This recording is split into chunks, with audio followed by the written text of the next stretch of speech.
And y'all know what it is, man. New Culture Empire, man. SET, Supreme Elite Team, man. Getting it. February, the new Supreme Elite Team University is launching. Y'all tap in.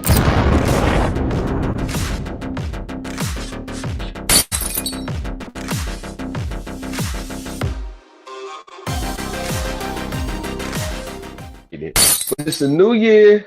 We are off to a blazing start on this new year, 2026. We are off to a blazing start already. Off to a blazing start. Update. K, Ohio, case update. We will be moving for summary judgment. The Velocity has been reaching out to my client. They want to discuss resolving the matter. I think we'll be getting on the phone with them tomorrow. They want to resolve the matter now. 2. UWM. We filed our response to the foreclosure, and in the next couple weeks, we have a status call, a contested call. UWM did not get the automatic judgment. Foreclosure. They didn't get the judgment. My case. Credit acceptance has failed to make an appearance or respond. So any fraudulent defects related to the service, which service was perfected, they have waived it by not making an appearance or requesting an extension. And this was as of the close of business, January 2nd. And they still have not made an appearance as of yet. Monday, I will be moving for entry of judgment. See, this is the procedural missteps that a lot of people do, pro se. They'll move for a default judgment. I've seen plenty of people open the door back up to the other side because they move for default judgment instead of requesting the entry of judgment by the clerk, according to Federal Rules of Civil Procedure, Rule 55. Once the clerk issues the entry of judgment, then you motion the judge for default judgment. It's at this time is where credit acceptance usually pops up with a motion under Rule 55C or 60B. The problem with them is they have to show good cause why they never made an appearance, whether it's internal routing delays, it's a large corporation, we was waiting for a lawyer to take the case, yada, yada, yada, yada, yada. The problem that they have getting around the good cause shown is they sent me a letter September 8th, already aware that I filed a lawsuit against them and said, hey, you filed, but you haven't served this yet. Oh, Your Honor, he didn't service at our registered agent. There's a controlling case out the Fourth Circuit. Actual notice satisfies the service requirement. I served you at the address where you sent a communication from me, in which in that communication, you were aware that I filed the lawsuit. You told me I filed the lawsuit. It was addressed to the legal department. You knew, you was aware, and you received actual service. So that kills your potential Rule 55C or Rule 60B arguments. Those are only two rules that I found which they could try to come through the back door. So we have a non-appearance in one case. We have a summary judgment moving in another case, and we have a contested call status hearing, non-judgment granted to the moving party in third case.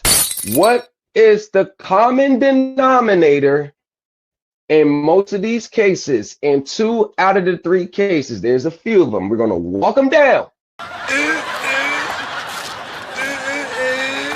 think you're wrong to the house. I think you're wrong to the in your mind. As we start 2026 out, we're going to walk these denominators down. 2 cases. Complaint filed, we're ordered to respond. We respond, no summary judgment.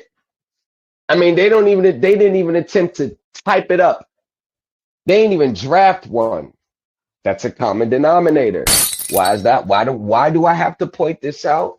Why are you doing this? It's because in 98 to 99% of the cases with pro se litigants, after they respond, the other party most definitely moves for summary judgment. Bam.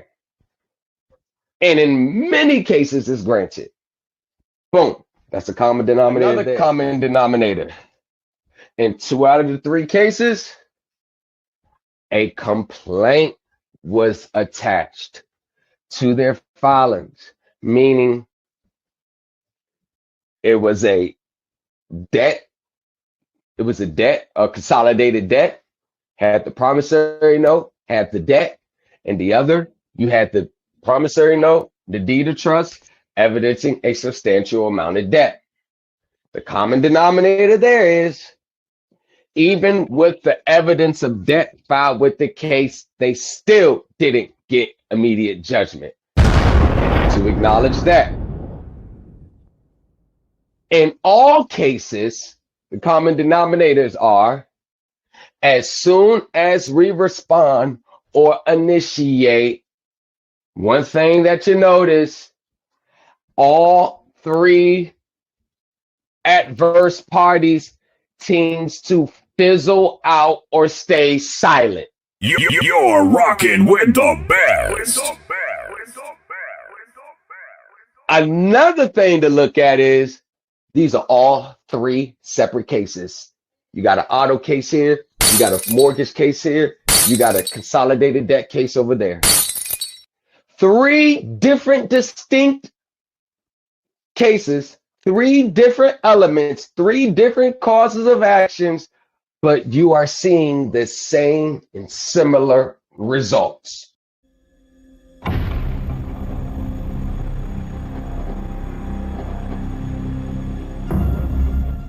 So with that being said, 2026 is starting off on the right foot for the most part.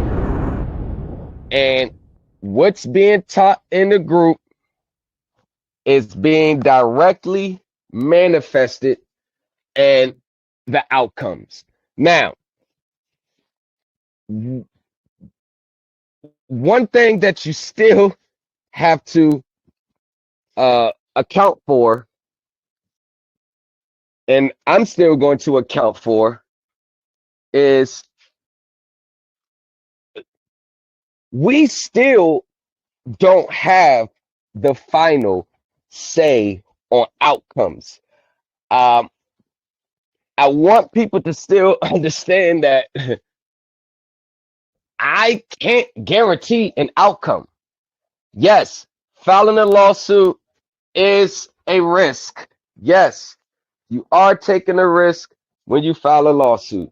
Yes, you are taking a risk when you step in court. Because, I mean, one thing about court, which is very easy to comprehend, court is either going to be a winner or a loser. It's either going to be a winner or loser. There's no in between with that. Either somebody's going to win and somebody's going to lose. We aim to be on the winning side, but I'm also not foolish enough to have the mindset that we're going to win them all. Hell, if we end up winning them all, that's perfect, but I'm not going to approach it like it's a slam dunk win. Court has their own tricky ways of operating. Sometimes in court, things play out totally different than what you anticipate. And it's in those moments that you have to adjust. Prime example with the UWN case. Let me see, April, May, June, July, August, September, October.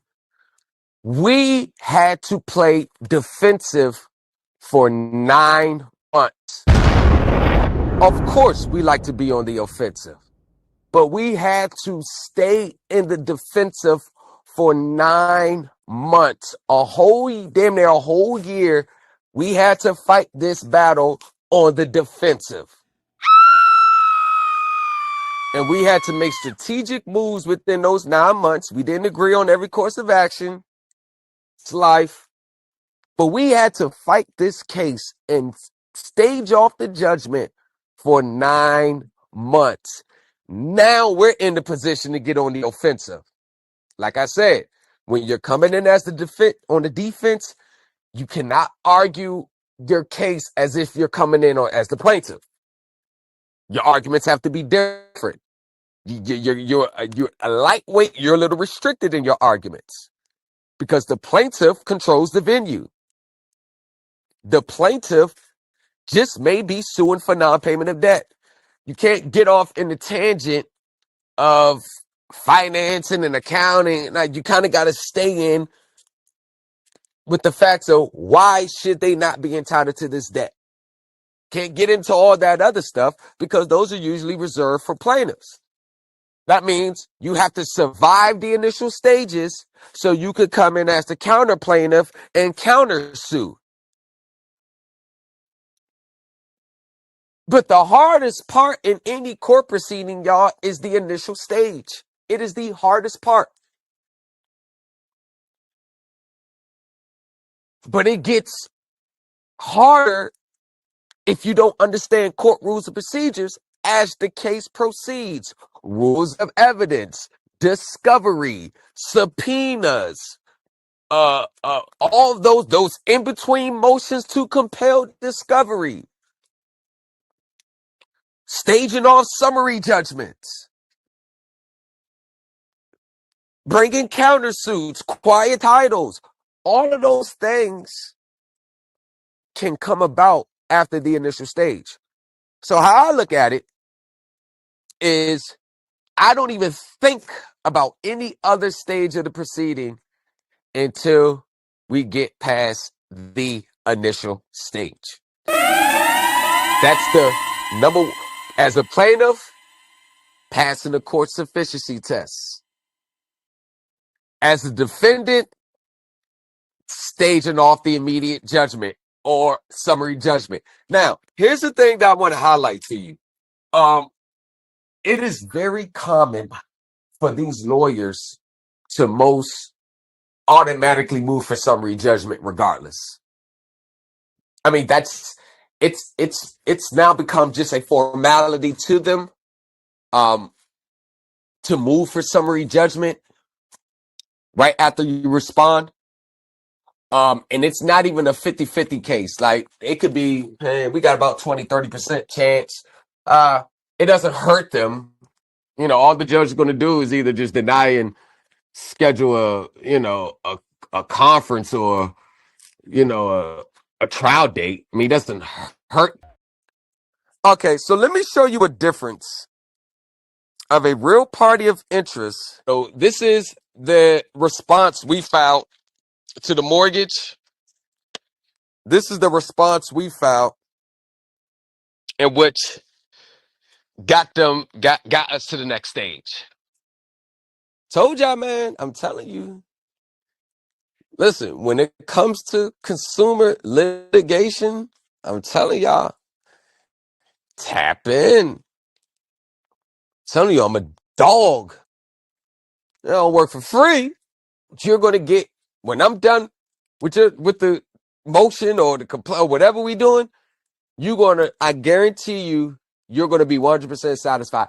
I guarantee you, if you're not 100% satisfied after reading the whole response I put together, a complaint, I guarantee you on my soul, my great-grandmother, I'll give you all your money back and you can keep the document.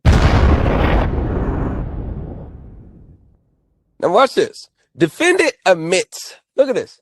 Defendant admits that he executed a note and mortgage related to the subject property.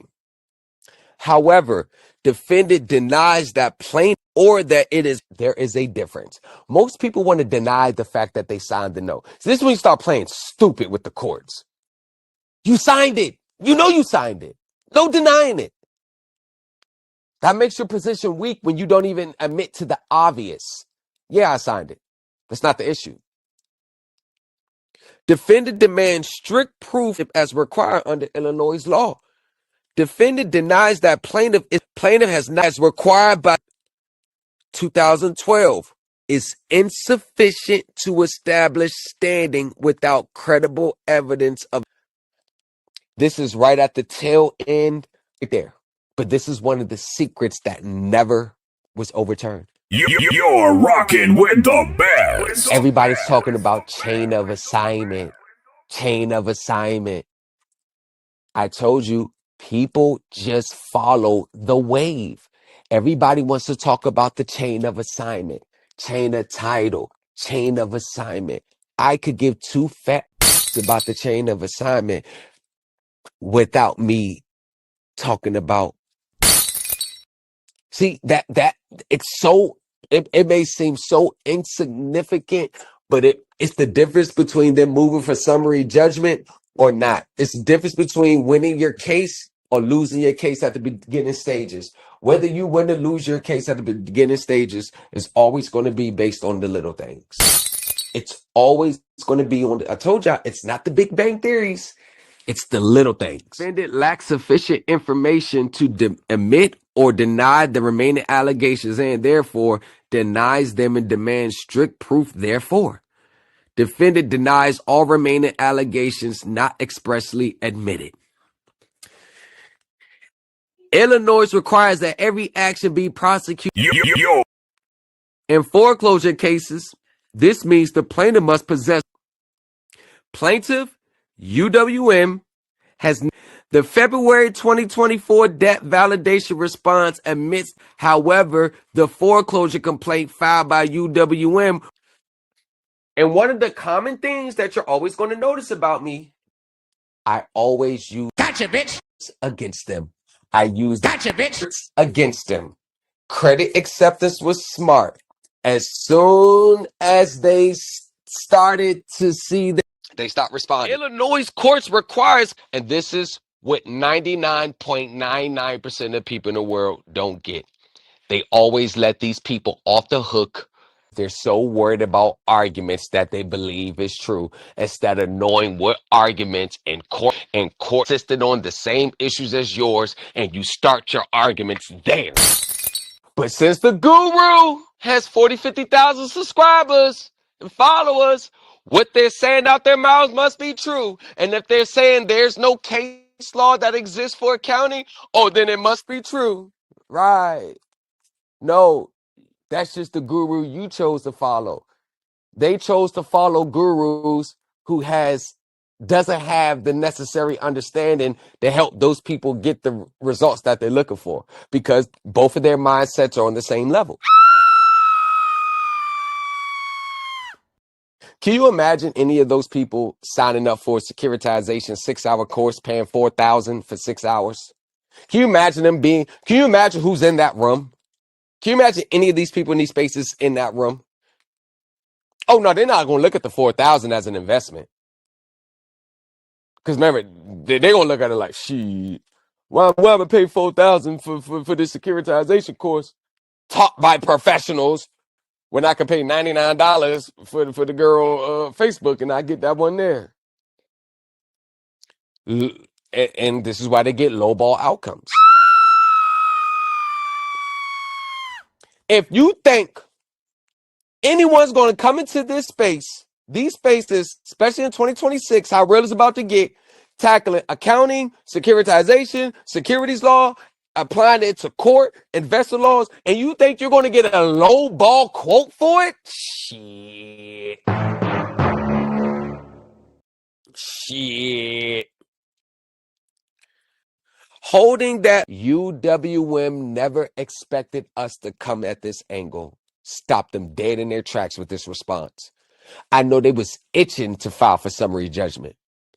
So instead of summary judgment, we got a phone conference, a contested call hearing, which decide what's the next steps. Hey, we're going to do trial.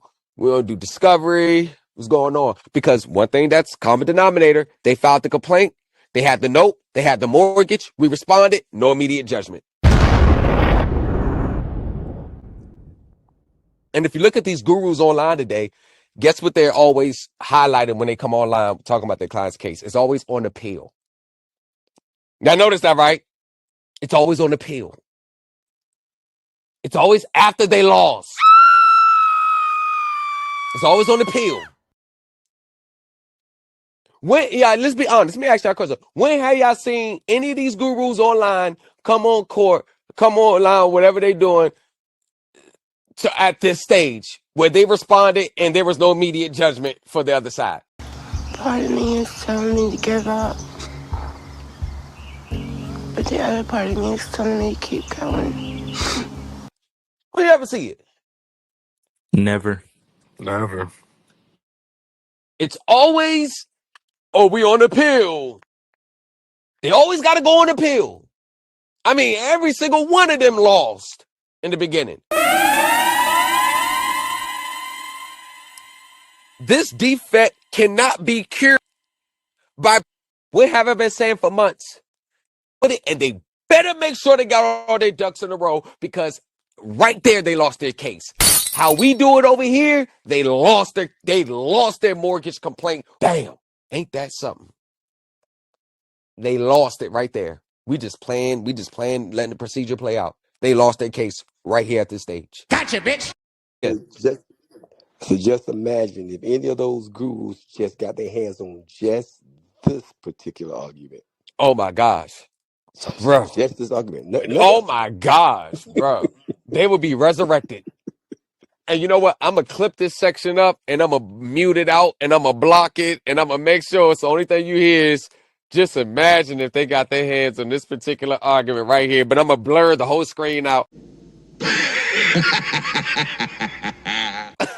Yeah, but listen, I get ready to say, please don't. I blurred out. They won't even know me. I love doing that because they not noticing me. Hey, we can't see. You keep blurring out it. Duh. You ain't paid to be in my group. You wasn't with me when I was shooting in the gym. You ain't part of the Supreme Elite team. You're rocking with the best. I told them, I don't go online to teach people the right way. I go online to tell them everything they're doing is wrong. Emotional, damn it. I don't teach online no more. No, I'm not teaching this online. You're either going to be in my private groups or all I'm doing is say you're wrong. Because I don't have to prove to them that we're right. Y'all get what I'm saying? I don't have to prove to them that we're right. Yeah, we got one in Georgia. That's a credit card. And Lamont went over it, I think it was a couple of weeks ago, and we hit him with the same thing. Hell, he ain't filed an opposition appearance or anything. Well, thank you very much. We just waiting on 26th of this month for the oral argument, and that'll be Hold on, bro. Hold on. Listen. Look at that. Hold on. I don't want you to miss it. You probably didn't. I just want to make sure you don't miss it. And you survived the initial stage. Yeah, I'll send it to you. I'll actually text it to you because man, you're supposed to mention that to me. Hey, I'm waiting on my cousin to win it. That way he can do audio so you can play it. Oh, but, okay. We know he done beat it because we pulled that law, and it was supposed he just filed some payments, so he done. Hey. Yeah. You see what I'm saying? Rocking with the best. See, with the Supreme Elite Team group, you get the things that you need to win your case. Rocking with the best. Now, I don't know about this where he got that part, where he figured out on his own, or it was from what was in this group. But if it was, you see what I'm saying? Nah, it's from the group. Oh, you're rocking with the best. You're rocking with the best. You see what I'm saying? When they filed it just like you said, and they went for summary judgment. I'll send the documents to you. They went for summary judgment. Boom, it got stopped with a motion. They gave him a court day to hear the motion. He it's been over a month now. That lawyer, he won't even respond. He won't even respond to the emails. When you see all the receipts that I drop on a daily basis, all the progress in these court cases, what makes you think anything over here in the Supreme Elite team is misinformation? Yep, told you.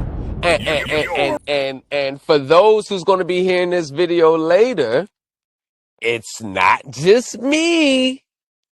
It's not just me. Because y'all know it's very suspicious when everybody, the only ones who always seems to get remedy is the teacher. Never, I mean, not even like nothing trending positive for the students. Like me and Wes. It's like he the only one that seems to get it right and everybody else doing it wrong. Let's see. Right.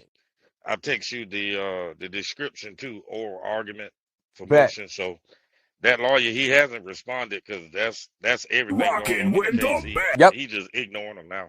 Of course. And that's what they do. Yep. So it's a tricky thing. When 90% of the time, if you argue it right, they've already lost. You're rocking with the best. And this is not just what I'm saying. It's the same thing with the Ohio case and my client with the debt buyer. It's the same thing in this case. It's going to be the same thing worldwide in 90% of the cases. When they file a complaint, there are one standing is to actually go into the courthouse office and file the suit. I mean, anybody can do that. The other standing must be all the elements made. But I get what he was saying now. Yo, they all make these same mistakes. They all make these same mistakes. Every single one of them makes these same mistakes. Every single one of them. That's a fact, man. They all I'm, make the same mistakes. I haven't seen one different. I have not Not seen one. one. Not Every last one. one. Every last one. Midland, Synchrony, this bank, Everybody. mortgage, Everybody. auto, Everybody. it's all, I was like, yo, all of them. I don't care what the situation is. I guarantee you, I see that it's always a defect. Right there. It's always one, especially in mortgages. Man, they so bad with mortgages. None of them. None of them. Mortgages is the most trickiest to win, but low key, they're some of the most easiest to win because none of them. Want to know why? Because there's always going to be. You're rocking with the best. There's always going to be. It's never going to be. Want to know why? Because it's never. They'll be lying. Nuclear bomb, boom. Damn. They know that. So they. You're rocking with the best. Man, Yeah, y'all. these guys that we got, they out of Plantation, Florida, representing the city bank. And then when I looked at it, I told my cousin, I was like, man, you don't even have to bother Thomas for this. It's actually 3 attorneys. One is a Jewish attorney, and they just ignored. They just went flat quiet. That's what they do. That's what they do.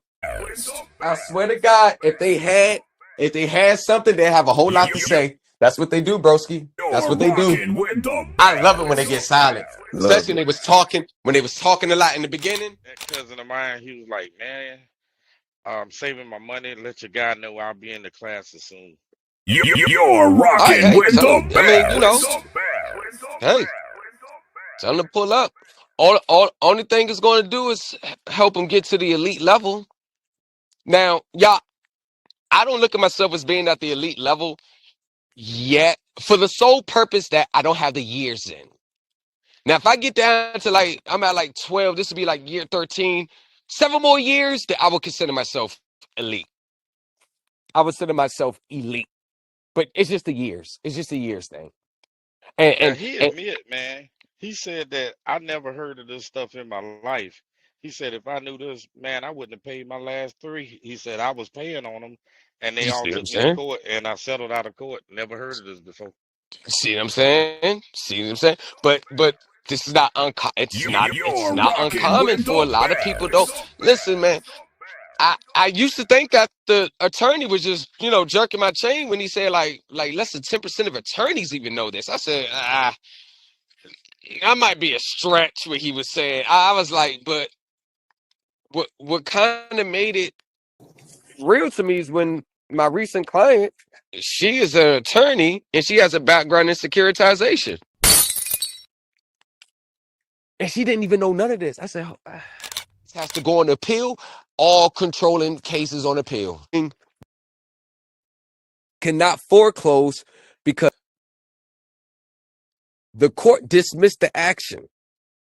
A plaintiff in a mortgage foreclosure, and that is the one key missing link that many people don't, lawyers or mortgage people don't know it exists, and they can't differentiate between, and they don't know the elements that's needed to disclaim. Let's read along. UWM Act has shown that's all. Therefore, UWM has no right to bring this foreclosure action under Illinois law. It's fatally defective and should be dismissed. Now, this is all based on the facts and evidence gathered in this case. Every case is going to be, I told you, in my book, I argue everybody's cases differently. I don't argue cases based on the general script and template. I mean, the rules and evidence are probably going to be the same with all. Might probably different variations, but with me, I'm going to argue every case based on each case facts and circumstances. So that's why I say like each outcome is going to be determined by each facts, each case.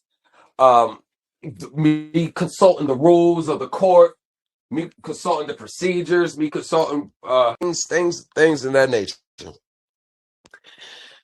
Defendant argues the Illinois Supreme Court held it's designed to prevent litigants from by taking contradictory positions for personal advantage. Now, the Fourth Circuit has cited that same term. I don't give a damn what state you in. They're always going to have this right here, judicial estoppel. No pressure, nah, I ain't feeling no pressure. You're rocking with the best. With the street code, I abide by to the letter. It's just me against me, I ain't feeling no pressure. There's no hoes bar with the shit, nigga, everything gon' go. Hoes come to see me and miss a heart.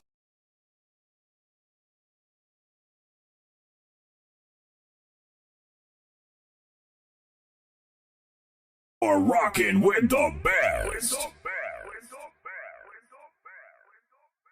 You're rocking with the best.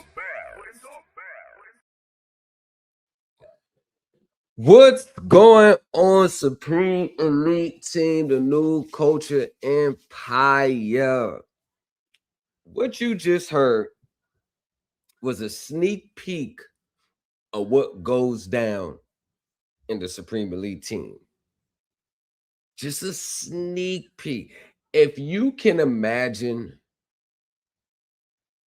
how many videos do we have just breaking down from the corporate level, attaching pretty much word for word case law where the courts are confirming what we're saying. Now, why is that important? The reason why it's important is because when you have the courts and their case law and their prior decisions confirming what you're saying, the chance of you of succeeding goes extremely high, and the chances of them winning on the judgment or even attempting to move for summary judgment is slim to none. Every case in 2025, besides my own, I was the only plaintiff in my own case, which is, it's understandably so. Every other case, the other side was the plaintiff. My clients were the defendant. Out of every case initiated in 2025, from the time they came to me, No, I have one more case that was they're the plaintiffs. I have one more case. But one thing that I can rest assured to say, and not lying, because unlike all these other gurus, I actually drop videos of what's going on in the case. I may drop them in a short on YouTube, TikTok, Instagram at the New Culture Empire, so you can have a visual to see what I'm talking, because I wanted to separate myself from the rest. And what the rest of them do is they'll come online and just drop a screenshot, drop something that catch people's attention, and start teaching from that screenshot. What I do is I teach from case law, court cases that's already decided the same issues that we're bringing. Number one, I teach from professionals, professors. Like, I teach from the system in which is customary and it's recognized in the system. What you'll see from these other gurus is they'll put their own beliefs and what they believe it is or how it should be, and then they'll teach that to people, and it's forcing people to impose their beliefs on a system that's already structured.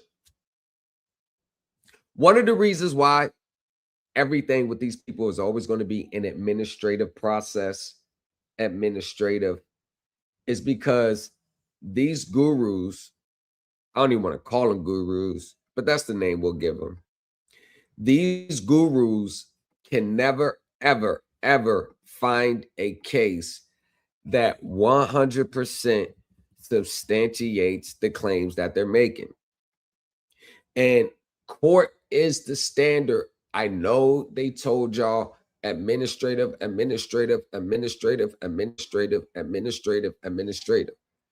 But one thing that I'm going to tell you, and regardless if you believe it or not, anytime you send something to a legal department, their response and how they interact with you is all going to be predicated on whether there's any threat of you getting your rights enforced in court or you succeeding in court. That if they don't feel that there's any threat of that happening, they're going to steamroll right over top of you, and they're not going to take your claim serious, because contrary to popular belief, whether it's administrative or not, like I said, administrative or not, the courtroom is the standard to determine whether your claim has merit or not. An administrative process is not the end all be all. An administrative process is nothing more than a final attempt to resolve the matter outside of court before you take it there. So an administrative process, it's like, let's resolve this administratively. Or if there's an issue that doesn't really need court intervention, it's like you can file, like you can appeal the administrative decision and take it from there. One key issue that I want to bring up is even the IRS tells you, hey, if you disagree with this, you can file a suit in the United States District Court or the tax court. So they're telling you, if you disagree with this administrative decision, then you can take us to court. So what I'm basically trying to tell you is, you don't even smell a mortgage, a satisfaction of lien. You don't even smell one of these unless whatever's sent to them, it got their attention and they knew there was a substantial chance that they would lose in court on the arguments. So although administrative is a good way to save time and resources, when you're talking about all these claims people are talking about, mine included, there's only one venue that will determine who's right, who's wrong. and that venue is court. I don't care if you send the Dead Sea Scrolls to these people. If you cannot prove that you can succeed in court on the arguments, they are not going to acquiesce, and they damn sure are not going to remove you off auto pay. They're not going to cease collections unless what you sent to them had court enforcement. And let's say this, not only court enforcement, but case law to support your position. That's what's missing in all of these administrative claims. Case law to support their position, stating, hey, if you don't resolve this here and I take you to court, I'm likely to succeed, because if you look here, same elements, same facts, same circumstances. I've yet to see, and I put a challenge out. And let me tell you that I put a challenge out.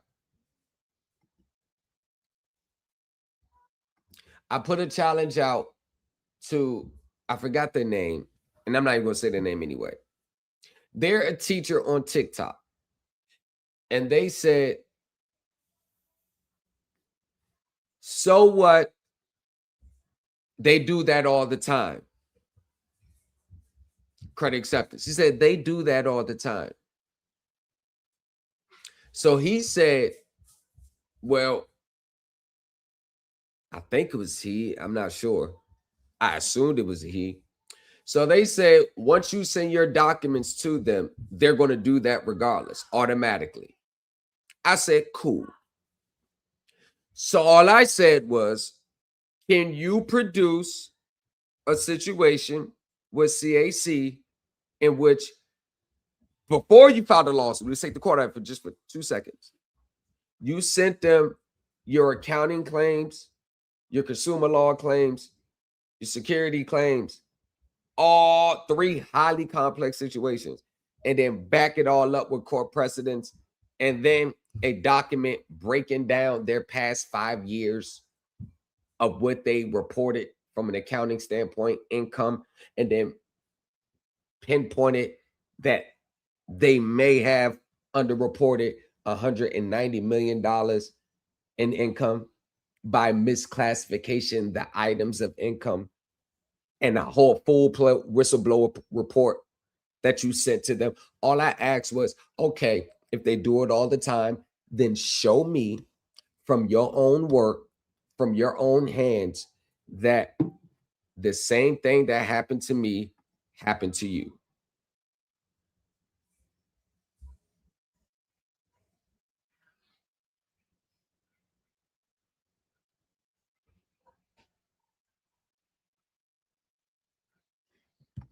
And I'm still waiting.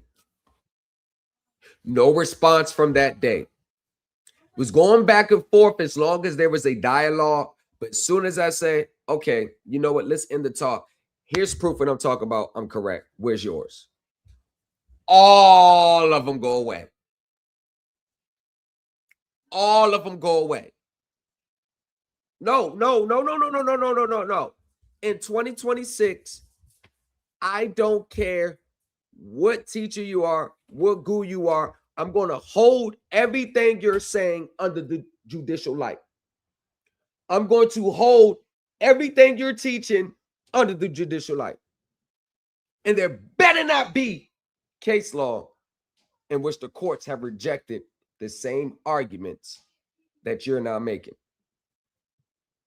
There was a person today, and this is what, and I'm only doing this to highlight how valuable the Supreme Elite Team University is going to be.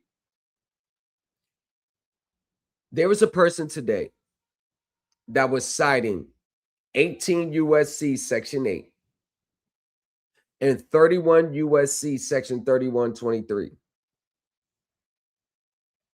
Now, I know they didn't read the public law, which established those statutes. No, they never get the full context.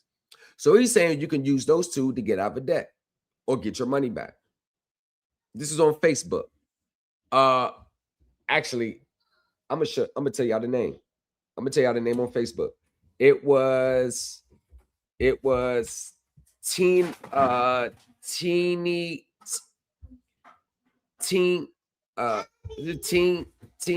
it's okay. It's okay. I know. Y'all always do it. I know. Yep. Y'all always do it. Yep. Y'all always do it. I know. Yep. But yeah, broke my Xbox. I know. So let me go back. Let me go here. So what is the name? The name was, I'm sorry, y'all. I forgot. It's teen thing something. So he was cited 18 USC Section 8 and 31 USC Section 3123. Regardless of the fact that 18 USC is a criminal statute in which the government uses to prosecute people. Now let's just break that down for a second. Forget belief. Forget because you read it on those confirmation bias websites. Forget that you saw it in a document on Scribd. Forget all that.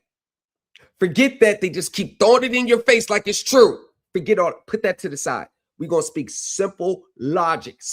And that's all I ask people is just to use logic. Just like, you ain't even got to follow me. You ain't even got to believe what I'm saying. You ain't even got to believe in my receipts. You ain't even got to believe in client testimonies. You ain't got to believe in the fact that none of them has gotten a direct judgment when I step in the picture. You ain't got to believe none of that, even though all the evidence is clear. You ain't got to believe none of that. Just think. Title 18 USC is under the chapter Crimes and Punishment. And this is what federal prosecutors use to prosecute people who violated statutes under Title 18. So that's their thing right there.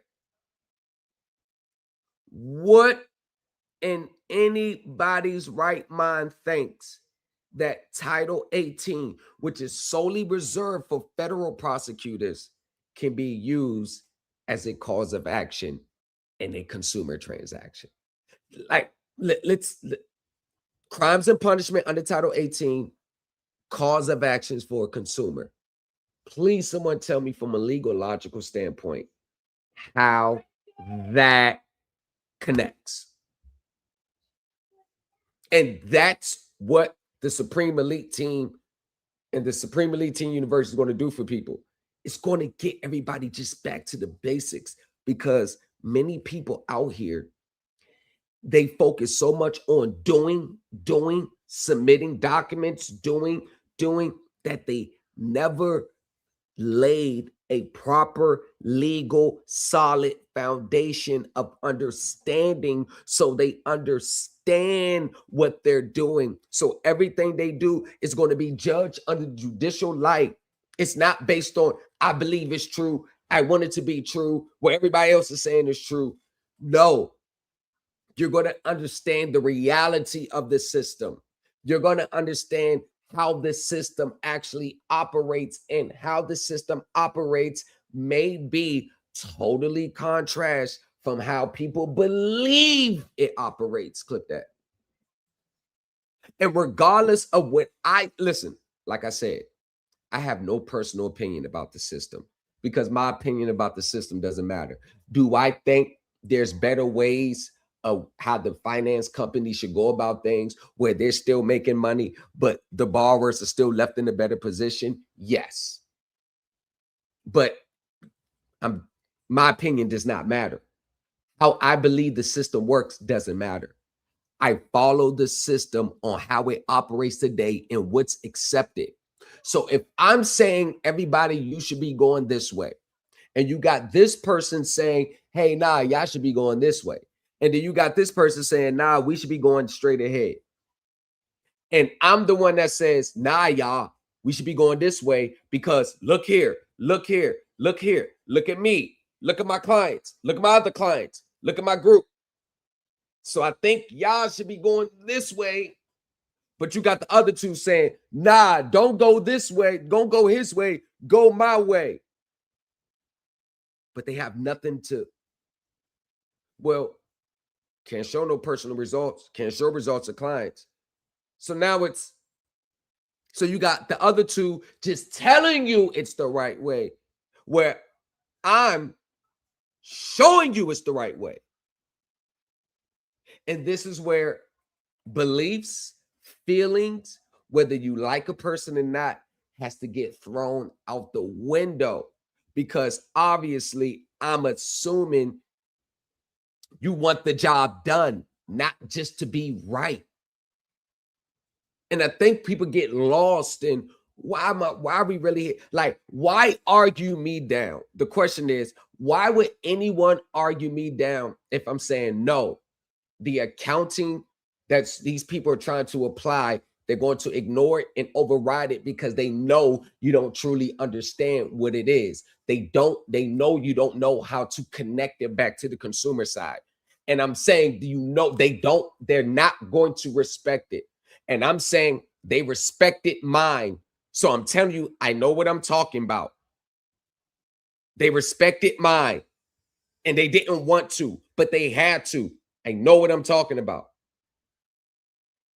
And people will still argue me down.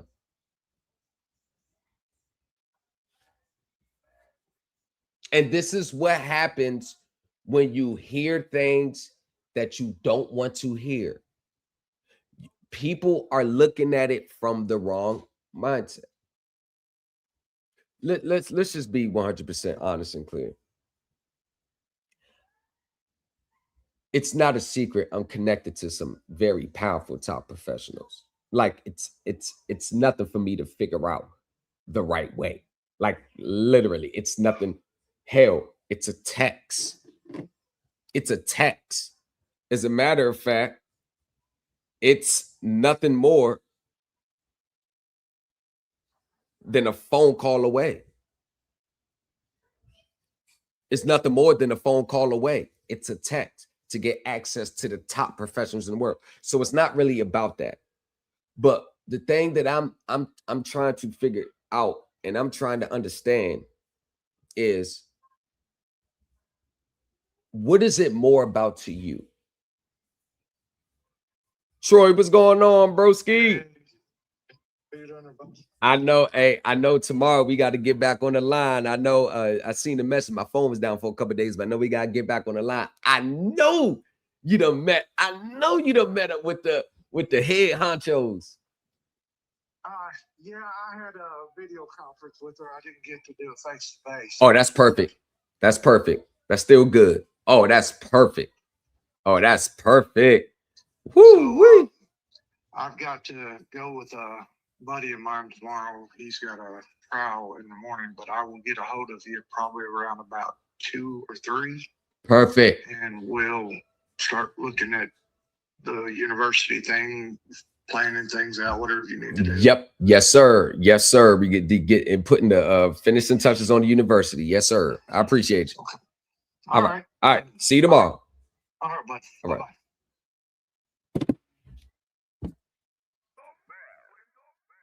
You're rocking with the best.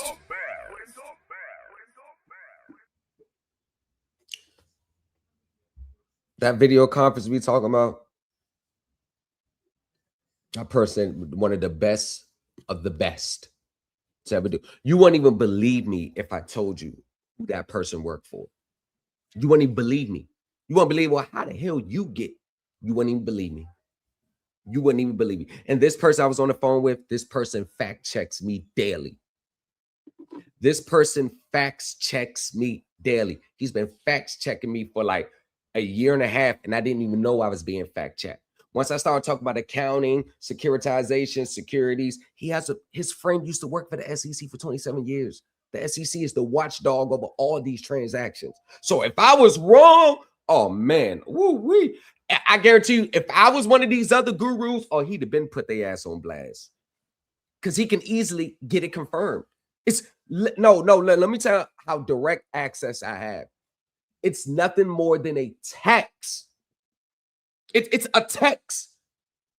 Hey, yo, I'm going on this. Hey, yo, this is the situation I want to take the group. Yo, ask the attorney, is this Am I off or am I right here? I think I'm right. I think that's the way we should be going. Oh yeah, I just reached out to Betty, got back to me, saying that is absolutely the way you should be going. You are 100% correct. Keep going.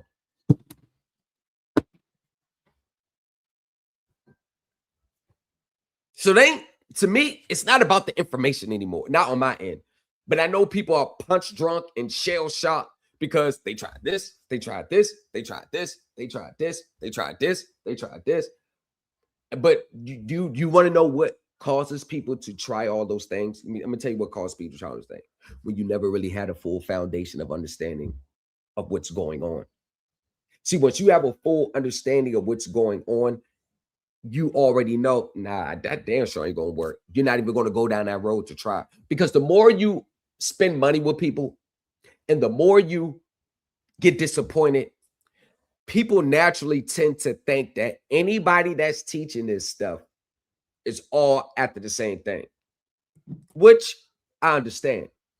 But the problem that I see, with, especially with students, is not only do y'all give people your hard-earned money, these gurus, y'all give them y'all spirit and y'all will and y'all drive. It's like they suck everything from you. Now, here's the thing.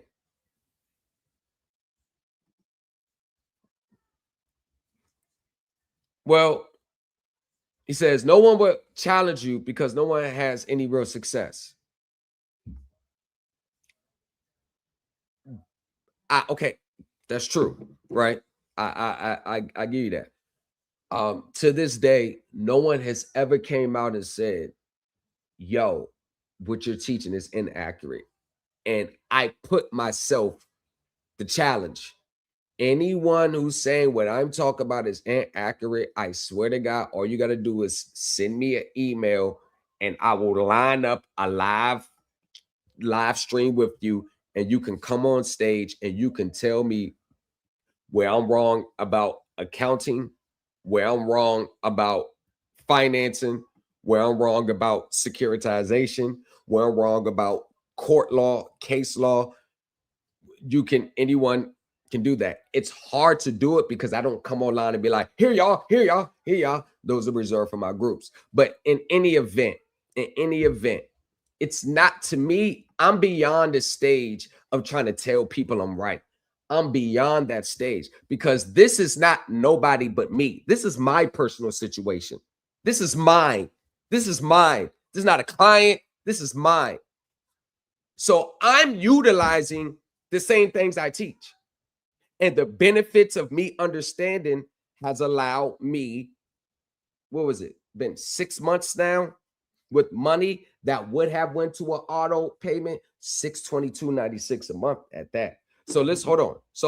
Let me just break it. Let me break it down in tangible for you. So $622.96. How many months? We July, August, September, October, remember this. Let's say 6 months.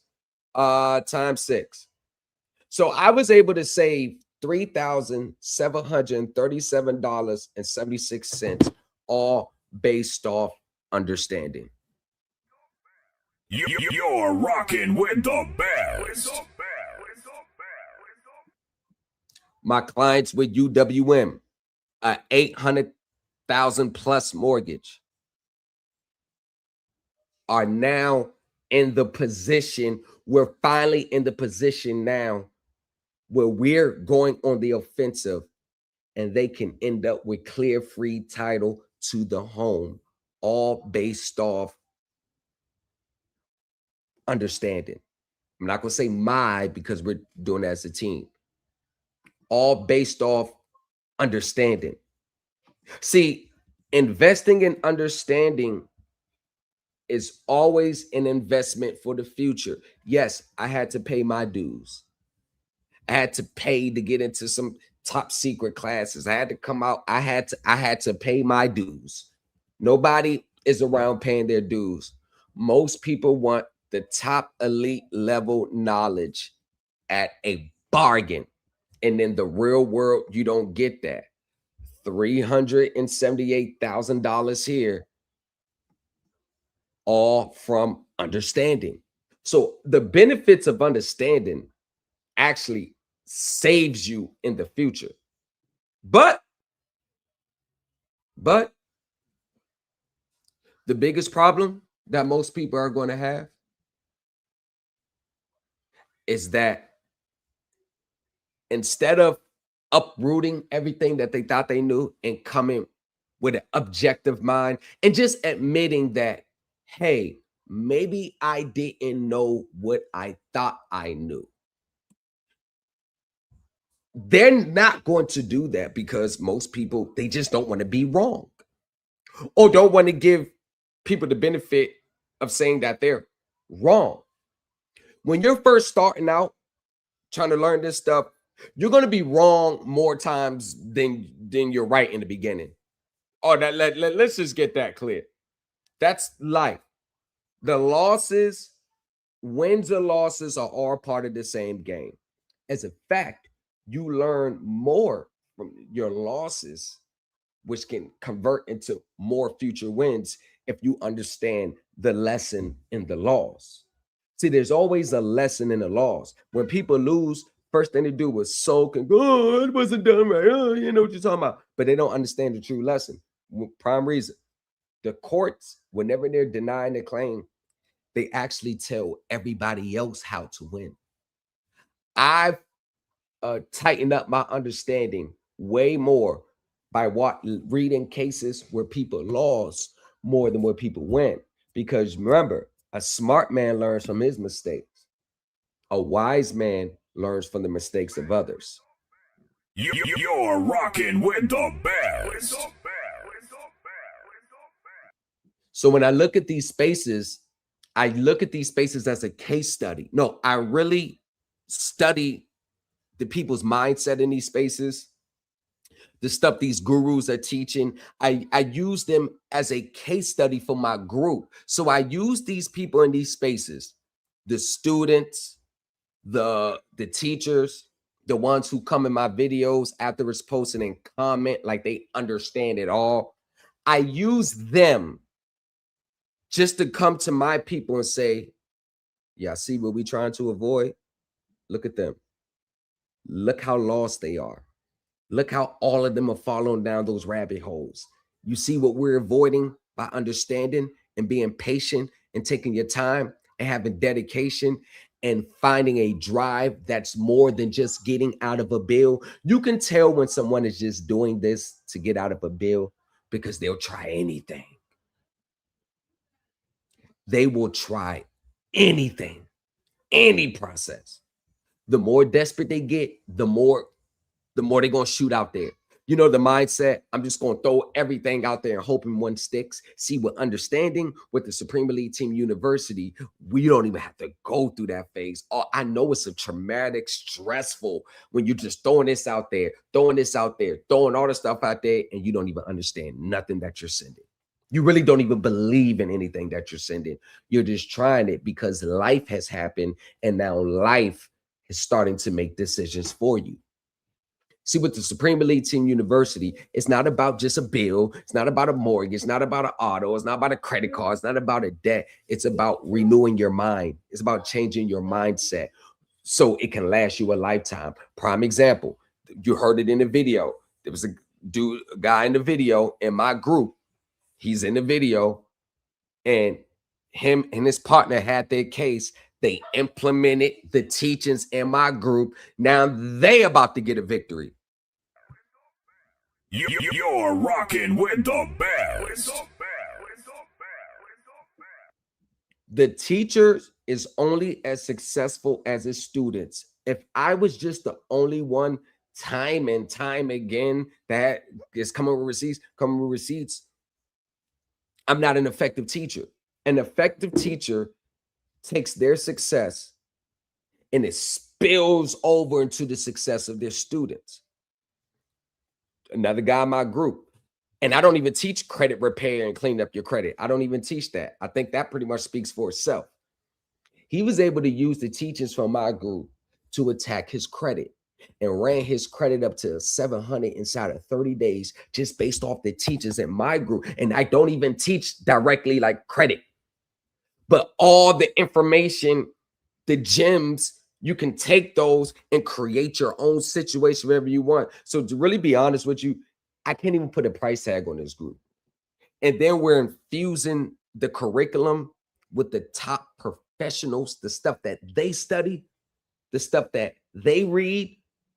And it's a coincidence that I read a lot of the same stuff. I'm already reading a lot of the same stuff that the attorney said, nah, y'all should read this. I was like, damn, I already have that book. Oh shit. I'm really on the right track. But there's always going to be problems. There's always going to be haters. There's always going to be detractors. And I feel for them because it's not like, this is what I believe. I don't believe people are taking a negative disposition because they just don't like you. I think they take a negative disposition because they secretly admire. Like some people wish they had that strong of a willpower to sit down and break through and understand the highly complex nature of this stuff. Started in federal prison, self-taught all the way through, and to be able to come today and say, yo, you got it out the mud. Trial and error, yes. Had to learn from my mistakes, yes. Had to lick my wounds, yes. But to be as dedicated as long as I have been to research in details and attention and court, administrative, finance, corporate finance, to be able to cover that, those multiple different topics, and the confidence and the assurance, a lot of people envy that. I mean, they can't come out and say what I'm talking about is wrong. I mean, this right alone shuts everybody down because none of these gurus can ever show a successful mortgage. I mean, they can all talk about it. I hear them talking that they can do it, but they never show. And we all know what's the number one market employee that you can use that say that you know what you're talking about? Your successes. They ain't nothing better to show to people. Lawyers do it. They do it all the time. Hey, we was able to secure this. Hey, 65 million back for our clients. That's what you can show. So their marketing to people is buy my stuff because you fuck with me. Buy my stuff because I believe it's true. What I'm saying is come best with join the Supreme Elite Team University because we're going to get you the real results that you seek. And as evidence, we're going to get you the real results where I see, here's a video of this. Here's a video of them not getting the judgment. Here's a video of them not getting the judgment. Here's a leaked phone call with the client. Here's a leaked phone call with my partner talk to the SEC attorney. Here's a leaked phone call with this. Here's a phone call with me on the phone with them. They're confirming what I'm saying on the phone. Like, you see what I'm saying? I never use a phone me because I'm just saying it's true. I always come and show and prove. And that is what this space has been missing for decades. And I don't blame the teachers. I blame the students. I blame the clients. Y'all have allowed these gurus to come up on these panels, come up on these platforms and just spew garbage. And none of y'all tried them. None of y'all tested them. None of y'all made sure that they knew what they were talking about. And they did that on purpose because they were looking for the desperate, financially vulnerable, and the low-hanging fruit. But they can never pull that off on someone like me or anybody in my group, because everybody that's in my group that comes to these panels, they always end up getting blocked. The wool is off my students' head. And that's the number one thing. As soon as you're in my class, you instantly are going to see how all these other teachers have been bullshitting the whole time. Now clip that. You're rocking with the best.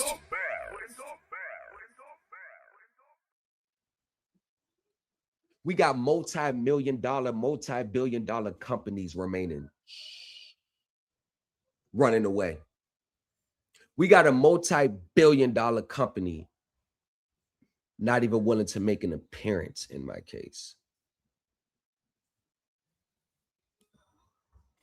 That's not because we're better. It's not because we're smarter. That's because our drive, our determination, our perseverance, our work ethic is better. What separates me from any other teacher out here? My work ethic. My work ethic. That's what separates me. My drive, my determination, me staying at it. And I didn't do any of that on my own. I attracted people to me that had major connections. I'm just one man out of many teachers. Why don't they have top elite professionals on their team if what they were talking about was so legit and true? I don't have to come on here and cite 18 USC Section 8, 31 USC 3123A to get our remedy. We don't have to go that route because, to be honest with you, those two statutes, when you read the laws that were passed, none of them gave consumers any right cause of action. You can't even cite those statutes as a cause of action. You can't even cite those statutes. Now, so, okay, so look here. So let's go right here. Somebody said they responded. It looked like somebody responded to me. Let's see. Well, I thought someone responded to me, but nobody responded to me. Oh, John Martinez responded to me. So this is what John says. See, this is, I call this wasteful time of studying. It's just a waste. It means nothing in court. It means nothing administrative. But people will spend years studying things that's not going to bring them any closer to the goal because they're studying just to tell or show people how right they are, how much they know, how smart they are. Believe it or not, many people can't wait to tell people how much they know, how smart they are. If 98% of the gurus actually knew what I knew, they would be on the corner with a bullhorn solely to get praise and adulation. That's what they do. I told you, I don't even teach publicly. So I'll let you know, I don't care. Like, listen, y'all, once you started tasting success and you started getting deeper in this system, you'll realize, damn, I got a bigger responsibility than I thought. There's no way you're not going to know this stuff and don't play gatekeeper. Listen, you're going to do more harm to people standing on a bullhorn, spewing this stuff off than you're doing to save them. None of this should be taught publicly. Accounting, securitization, it should all be taught in a private control set. So you know what the attorney sent the message to me? He says, anybody that I see that's online teaching this stuff publicly, like platforms like Facebook, TikTok, Instagram, just teaching, holding classes. He said, I immediately know they don't know what they're talking about. And I believe it's true. I truly believe that if they're online talking about this stuff willy-nilly, they don't really understand what's going on. Yeah. So this person says, legal person type. Oh, hold on. There's a reply. Oh, I think he took it. Reply. So he says, look right here. Legal person type. Natural person has disability, incapacitated. That's that same old SETU V666. You're so stupid, so dumb, just because you have a name, like, which means no bona fide representative, only statutory representative, liquidator, receiver, administrated by operation of law. Although the legal person retains full legal capacity to incur liabilities and duties. Photo card is a proof of signature document, giving just enough ability to register property, but that's it. A legal person cannot revoke any waiver of rights, defense, notice, or consent if it has suffered a disability. Any relationship created by these two legal persons, whether trust by conveyance or by agency, by contracting a performance obligation on the transferee, which is a registered document, certificate, organizational document. It's not filed. Look, it's just a look, not paying the transfer tax. Look, bonus organ. Like, look, it's just a whole bunch of stuff. And it looks like it was from Chat GPT or some type of AI format. And what does that mean for a person that needs help with their foreclosure? Like they post, oh, interest is prepaid. Okay, what does that mean in a court case? How can I use that in my court case? What does it mean? Break it. And they never can. And this is what I mean. It's just buzzwords to get your attention.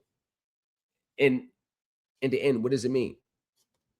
And not just me, my Supreme League team was put to the side. Students of these gurus, how has 2025 worked out for you? Because we all know what y'all like to do. Y'all know when y'all get that rejection letter or get that reversal letter, y'all secretly leave through the back door and follow another teacher and don't let nobody know what's going on. Y'all like to lick your wounds in private. What has this space done for y'all in 2025 en masse? Why hasn't anybody come to me saying, my teacher got my mortgage set off. Hey, my teacher stopped my collection on my account. Hey, my teacher was able for them not to get the judgment. And they filed the complaint with the debt, with the deed, and they still ain't get the judgment. My teacher, where y'all at? Where y'all at? All I say is don't talk back and forth. Just show me. Where you at? That's all I ask. Show me. Show me. And you just get silence. It's kind of like it's taboo to have results in these spaces. You get what I'm saying? The teachers don't want it because it's going to make them put the pressure on them, show and prove. Then the students don't want to see it because they don't want to believe and admit that they've been following the wrong thing the whole time. They done spent a lot of money on it. This is now their belief system. And you know, this stuff is like a faith. You believe it's true. Can't nobody tell you no different. So it's kind of like they don't even want you to have results. Like they don't even want you to talk about it. Do you know many people, like if I'm just talking, I think it was like 3 weeks ago, I had quite a few people watching. As soon as I brought up the results, people just started leaving. Why do people leave when I start to show results? Well, why do you leave? Is it really something within you, or is it truly the act of me substantiating what I'm talking about? Ain't that what you want? Show us what you talk about. You should know what you're talking about. But every time I show people what I'm talking about, people want to leave. Why do you leave when I show results? Why do people leave? It's not what you want to see. Or you've been so used for them just talking that you don't even know what results look like. Like, what does a remedy look like for you? And I tell you whether you're realistic or not. What does a remedy mean to you? Because we really got to define what is a remedy, because the word is thrown out so much. But what is a remedy to you? What is a remedy to you? What wrong are you asking to be redressed? What did they do so wrong to you? You got the contract, you signed the contract. And what do you mean unconscionable contract? Unconscionable. What does that mean? It was you, it was their representative, you signed it, you looked over it, you agreed to the terms, you made a couple payments on the account. What makes the contract unconscionable? Because these are all going to be the questions the judge is going to wonder. How is this unconscionable? You've been making payments on this account. You never brought these issues up.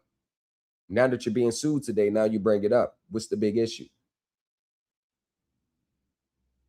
See, it's not just me asking these questions. The judge is going to ask you these same questions. Want to know why? Because I play videos all the time where the judge is asking these same questions. And like, where, right? And I'll take a guess. The remedy to most people is getting something and not having to pay for it. I think that's what most people think the remedy is. And in this system, that couldn't be further from the truth. That it's false. There's no way you're going to acquire any goods or services in the United States and not be responsible for it. So the next thing I believe is not being held accountable for the terms that say I can foreclose in default, I can repossess in default. So the remedy to most people is, how do I get out of that? I'm not here to judge it, but I think that's what it is. What the Supreme Elite Team University offers is, once you take the university, not only in what you see what the remedy is going to change, you'll actually understand that the remedy to you, it was never what you thought it was. That's your remedy now because everybody else has told you that's what the remedy is supposed to be. You'll realize your remedy is actually more legal, more legally sound, more coherent, and you can actually substantiate it. And then you have a legal reason why you're not paying the full contractual balance. A legal reason, not a belief reason. Listen, your beliefs, my beliefs, none of that matters to the court. It's law, precedent, authoritative case law, substantiation, and that's it. It's not what we believe. So once people stop looking at the system from what they believe is true versus just what it is, I think most people will be better. But we know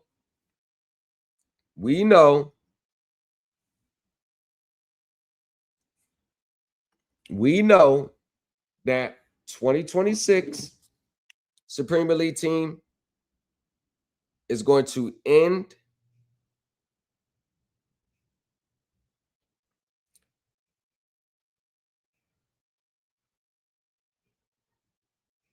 still didn't answer the question. Don't worry. None of y'all can. So the name is Alan Naji, N-A-J-I. You go on Facebook and you'll see our dialogue. So you know what the person said? A person asked me, so this person, Michael Frank, says, if you ever got a letter like this from a debt collector, send it to me here. This is a Dunning letter where a third-party debt collector alerts you that they have purchased your alleged debt. But nowhere on this letter does it state where you have the opportunity to validate the debt. Violation off the rip, and straight to the attorney's desk it goes. So I said, like when I did, so basically saying, if you ever get a letter like this, send it to me, I'll get it reserved. I get it resolved. So I said, like what I did. Hold on. So that's the post, and that's me right there, the new Culture Empire. So I said, like what I did, thank you for your recent communication. We have reviewed our records and are ready to provide the following. We have closed your account and ceased collections. You have no further obligation regarding this account. Please contact customer support if you have any additional questions.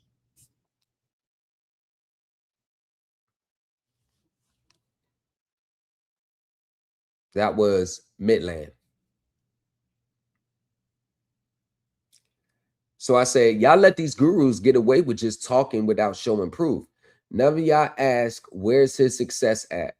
Or for clients. All we know is there's going to be a fee. Not saying him, but many just go on Scrib, find old processes, and then sell it to y'all. I found 5 gurus posting a document that's easily, you can find it on Scrib. And this is what I mean, the laziness with these gurus.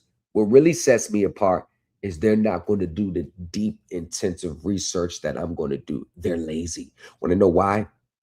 Because they don't have to. When people are just like, oh yeah, let's go. Why would they have to do any deep research when y'all not making them do it? When the student, y'all not making them do it. Yeah, you just believe anything they say.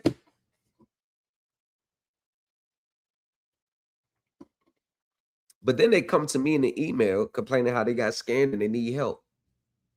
And then they'll say, I don't have any money. Respectfully, I'm probably the last person you should reach out to then. So a person said,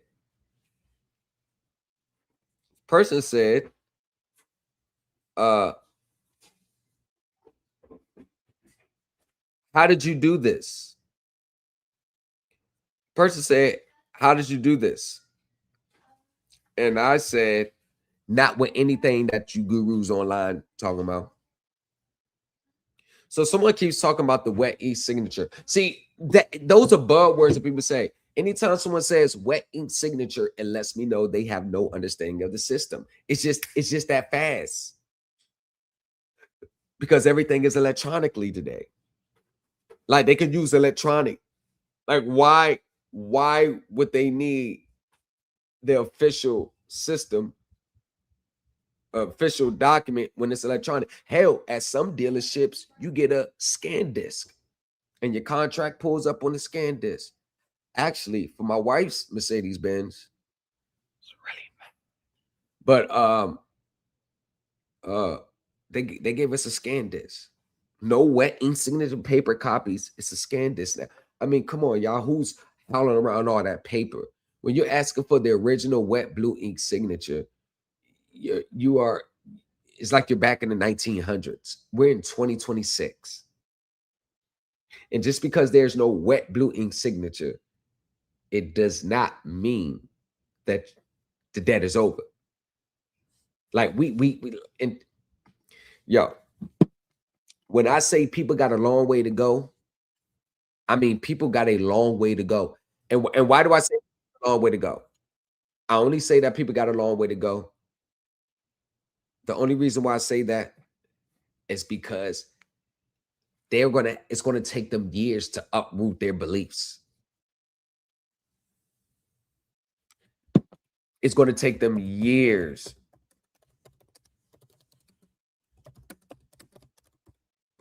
It's going to take them years to uproot the beliefs. And most people, they just don't want to admit that they're wrong.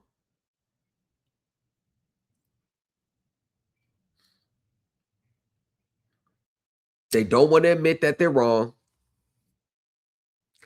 And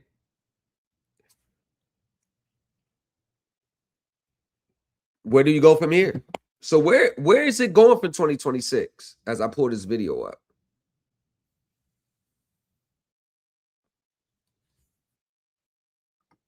Where does it go in 2026? Now, I'm gonna be honest with you. Not even gonna lie to you. Not even gonna say unless they have top elite litigation skills, unless they have top elite litigation skills, unless they have professionals on their teams, I truly believe that 2026 is going to end the same way it ended in 2025.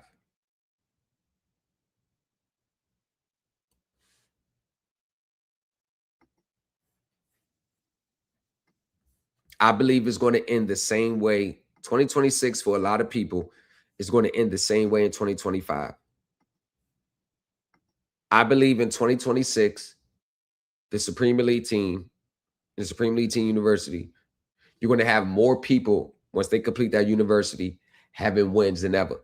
By then, the first wave of these new consumer claims, because I'm spearheading the movement.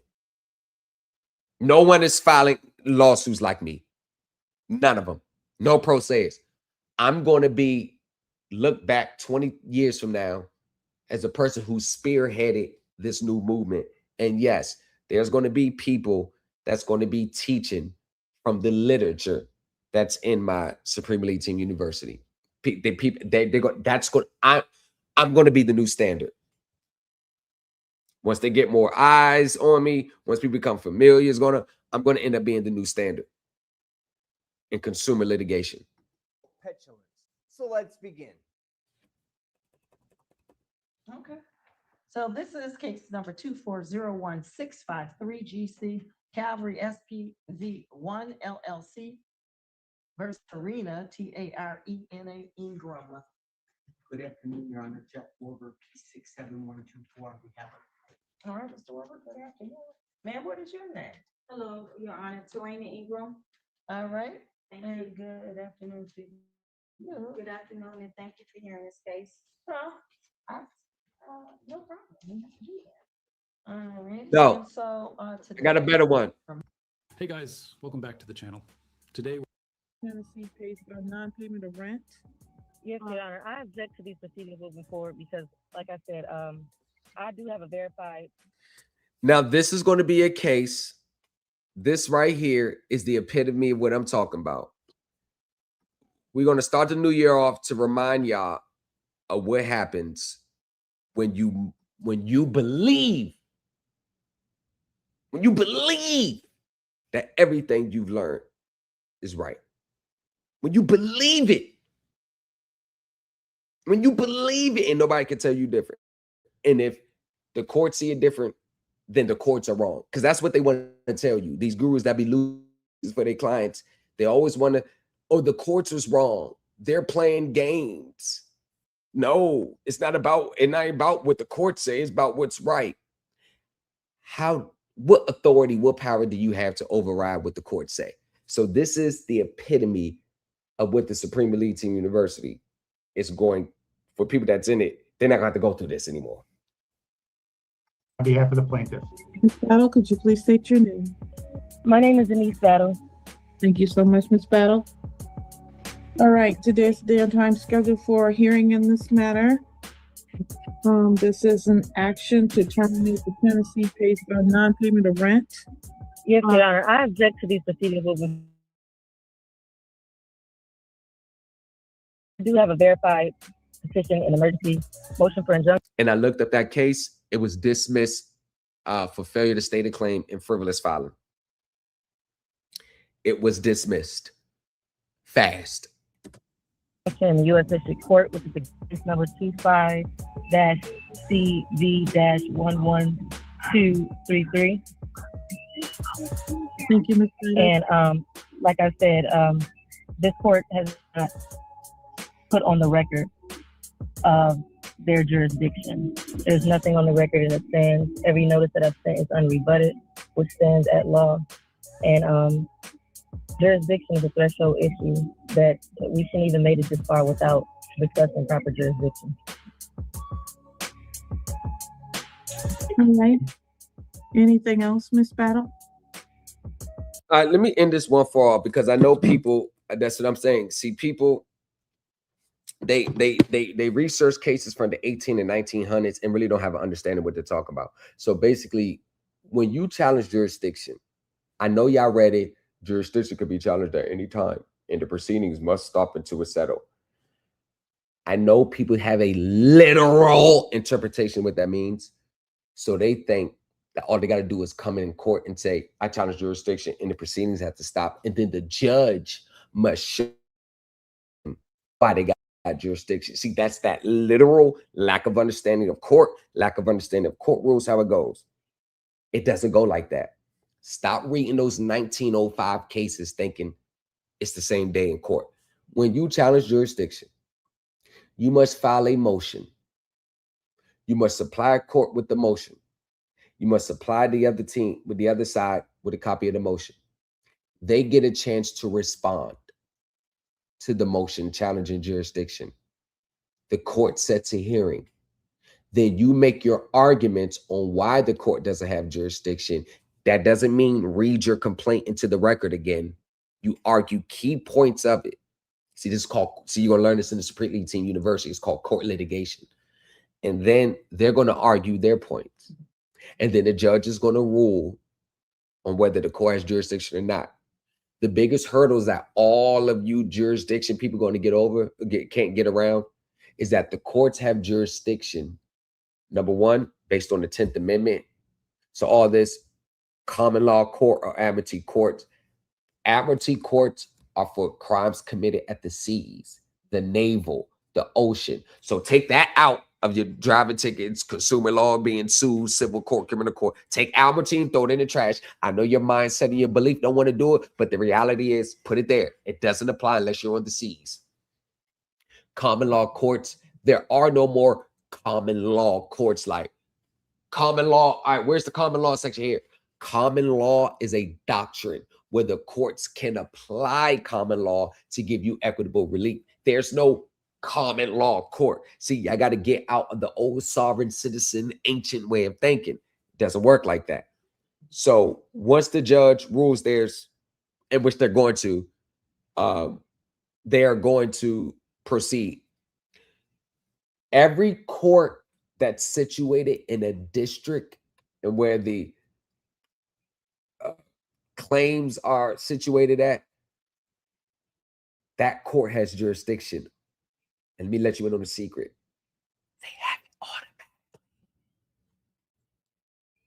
So if you're in Broward County and the dispute took place in Broward County, or the crime was committed in Broward County, but then they take you to Palms Beach, then you can challenge jurisdiction.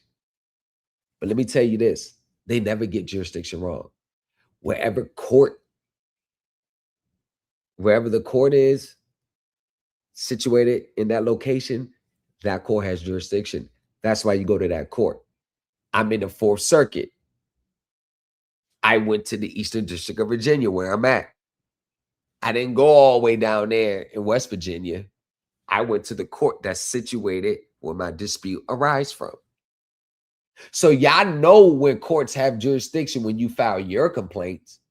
But as soon as a complaint is filed against you, now the court must prove jurisdiction. But you want the court to grant you relief.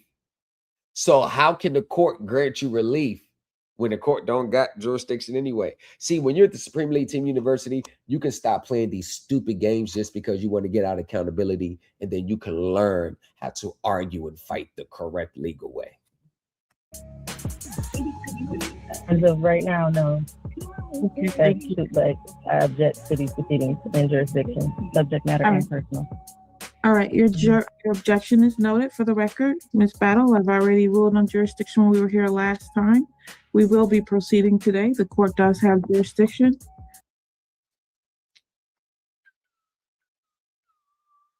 You're rocking with the best. Y'all know one of my key terms. If you don't want to listen to me, I'm going to let the judge tell you. Now you can argue the judge.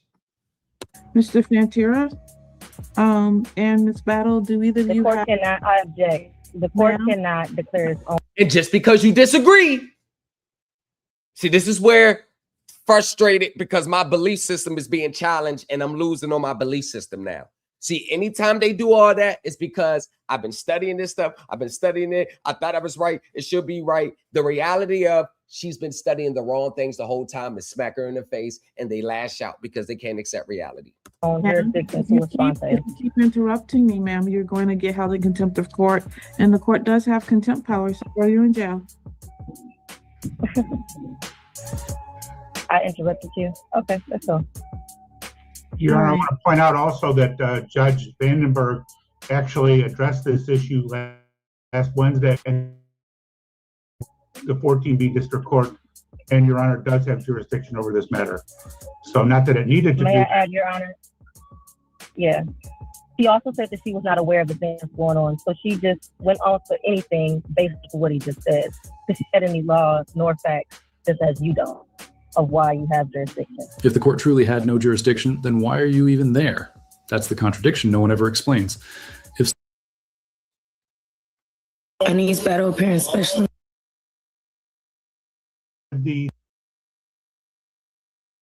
sworn. You swear or affirm that the testimony you're about to provide will be the truth, the whole truth, and nothing. I do. For I'd be moving for that to be admitted as plaintiff's exhibit. Anise battle appearance, especially not generally. Thank you. Denise Battle, what is it? Appearance, especially not generally. Once again, a special appearance is when the lawyer steps in court and you're not in court, or one of your representatives or one of your family members comes in court because you just not in court. That's what a special appearance is. When you're actually showing up as the plaintiff or defendant, by you saying, I'm here, special appearance, it automatically lets the court know that you're a sovereign citizen. You don't know what you're talking about. Because in order for there to be a special appearance, the primary party in the case cannot be there. She's there. There's no special appearance. But these are all part of the court rules and stuff that you're going to learn with Supreme League Team University. So you won't stop making fools out of yourselves in court. All right, we're here for the continuation of the hearing today.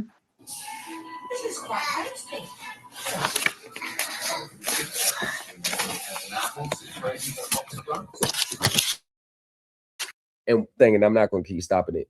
What makes the Supreme League Team University so powerful and so valuable is you'll stop coming with these claims in court just out of desperation because you're trying to save your property or your living situation or your vehicle. Even though that may be what you're trying to do, you'll have legal ways to argue it where it's already been respected in court and you got case law to substantiate yourself, so they're just not getting the immediate judgment. It goes to the next phase. And if anybody that understands court, the longer the case goes on, the more their cases get weak because they can see with us.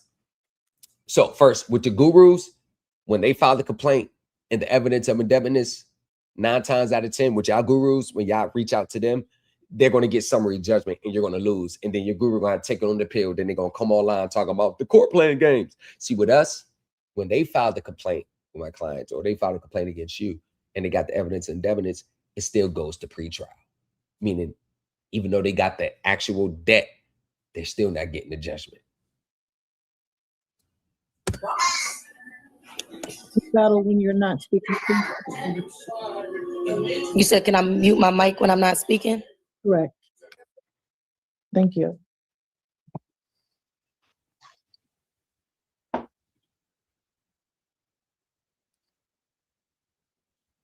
All right, Mr. Fantera, I believe that we're in the middle of your, well, actually it was Ms. Battles.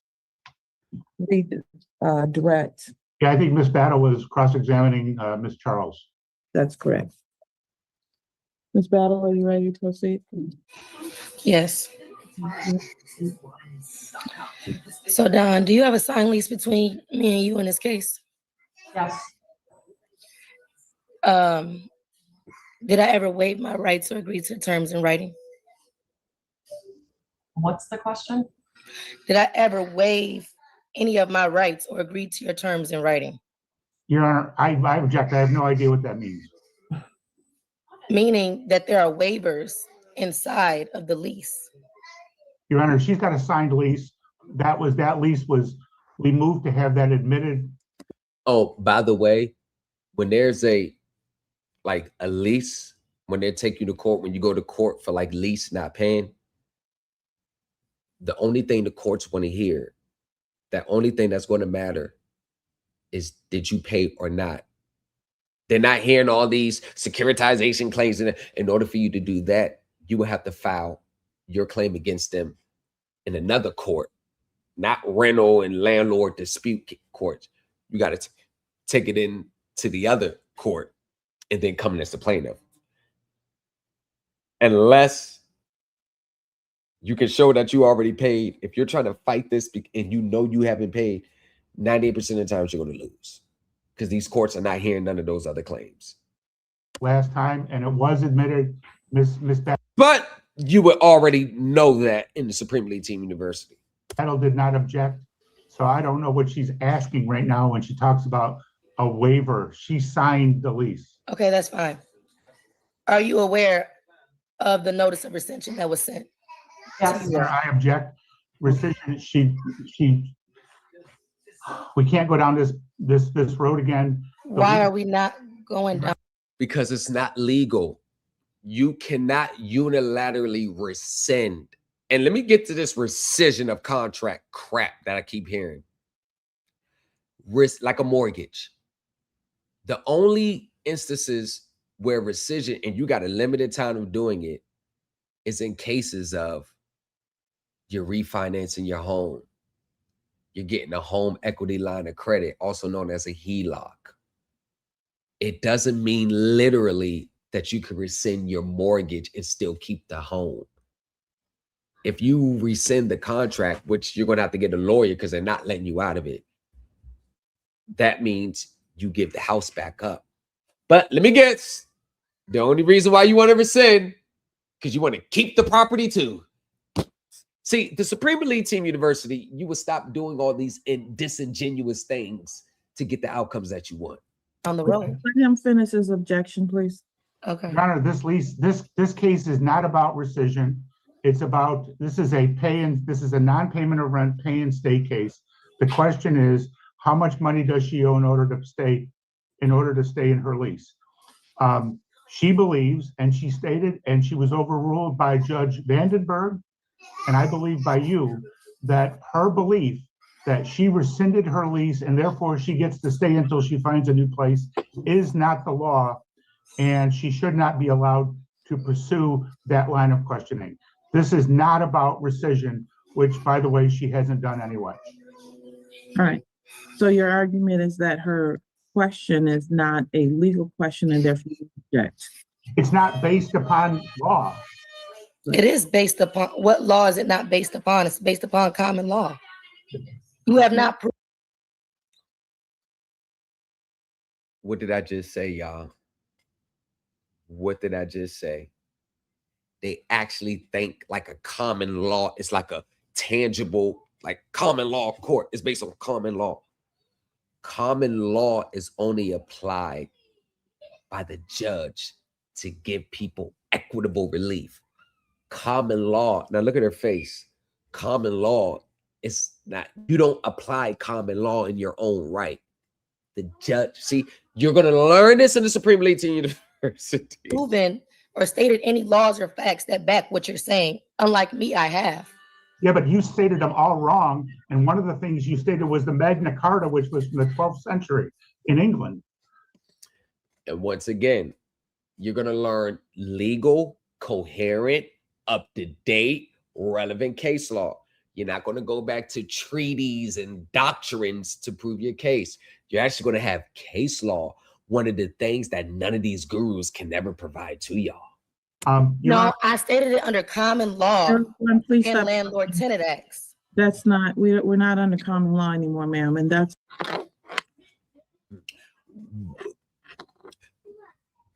If you don't want to hear it from me, hear it from the judge.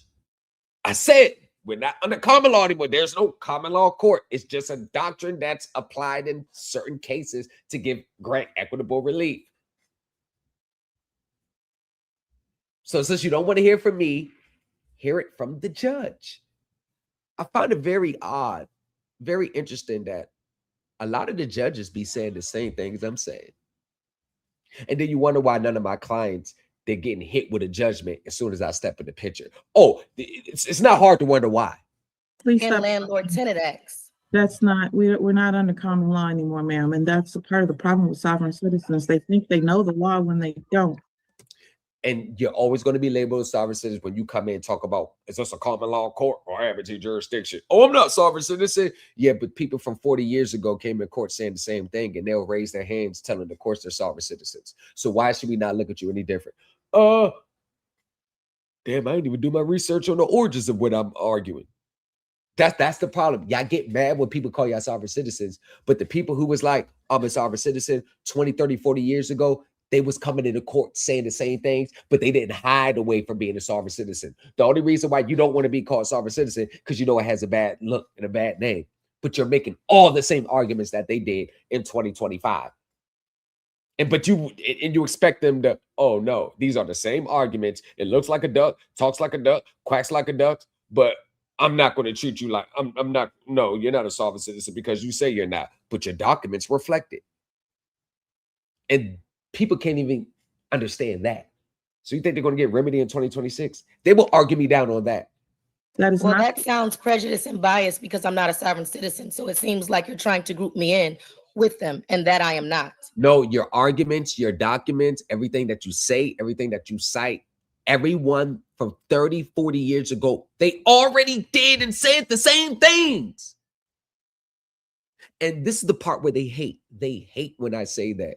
You know, everything that you posted in my comments, everything that you said, you know, they said that 40 years ago was denied. It's like a gut punch. Hold on, you mean to tell me that I just figured this shit out? And you mean to tell me it's all old and outdated? Yes.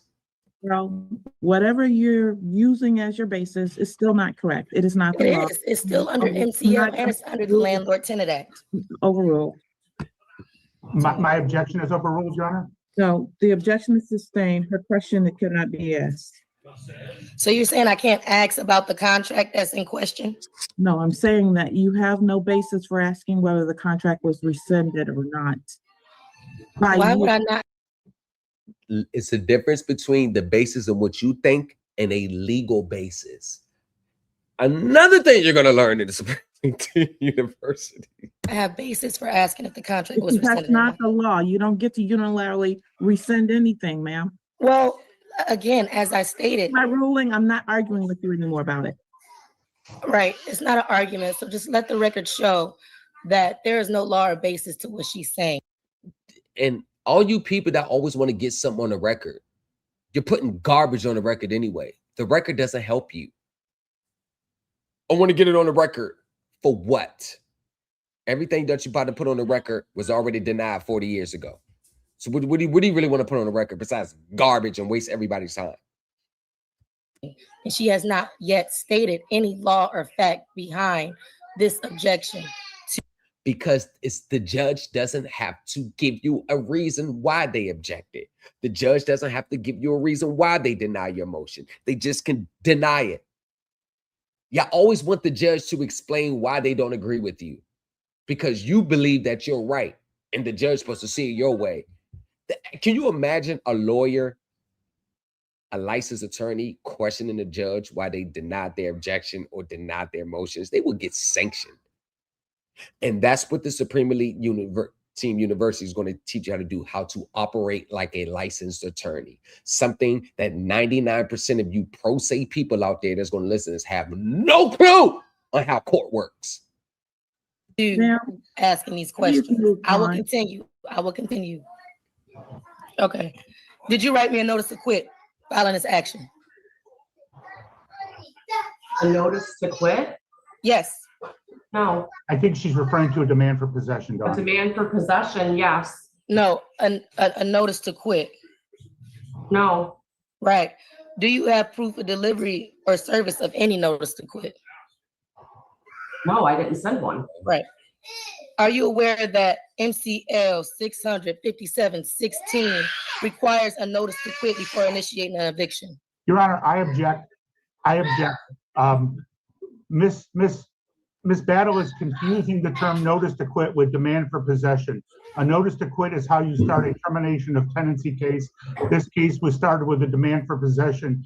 If Ms. Battle wants to use the wrong term, she's going to get the wrong answer. And this is another thing with Supreme Elite Team University. You're going to learn the proper terms and how to use them correctly. I mean, that's every attorney knows that. But she doesn't know it because she doesn't have the understanding. She doesn't have the background. She doesn't have the experience. So like this shouldn't even be a conversation. Like if I was in that would never be, because I would already have known that. The statute says that we can start a non-payment of rent case with a demand for possession, and that was issued. And if she asked that question, Ms. Charles can answer that question. Because Ms. Battle didn't read the statutes. She didn't read it all to catch the context because she's so busy citing common law and 1800 stuff that you'll be surprised at how many pro se litigants never, ever study the court rules and procedures before they proceed in court. They be making so many procedural errors that I'm like, how the hell you ain't do that? How the hell you ain't know that? Because Court rules and procedures, they're very long, they're lengthy, and most people are mentally lazy.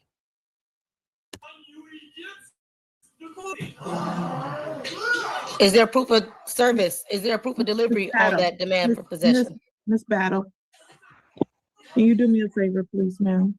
Yeah. Give me one moment. You studied a statute that I actually need to look at. MCL what?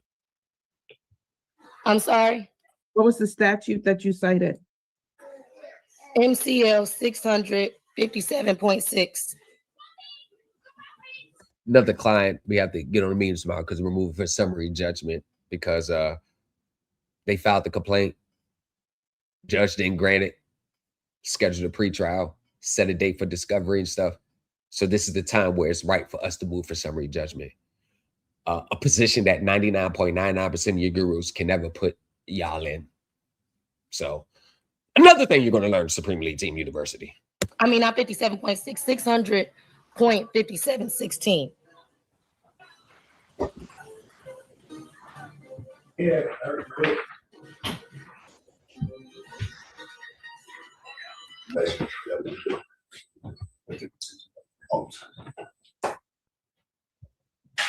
Yeah, have you read that statute?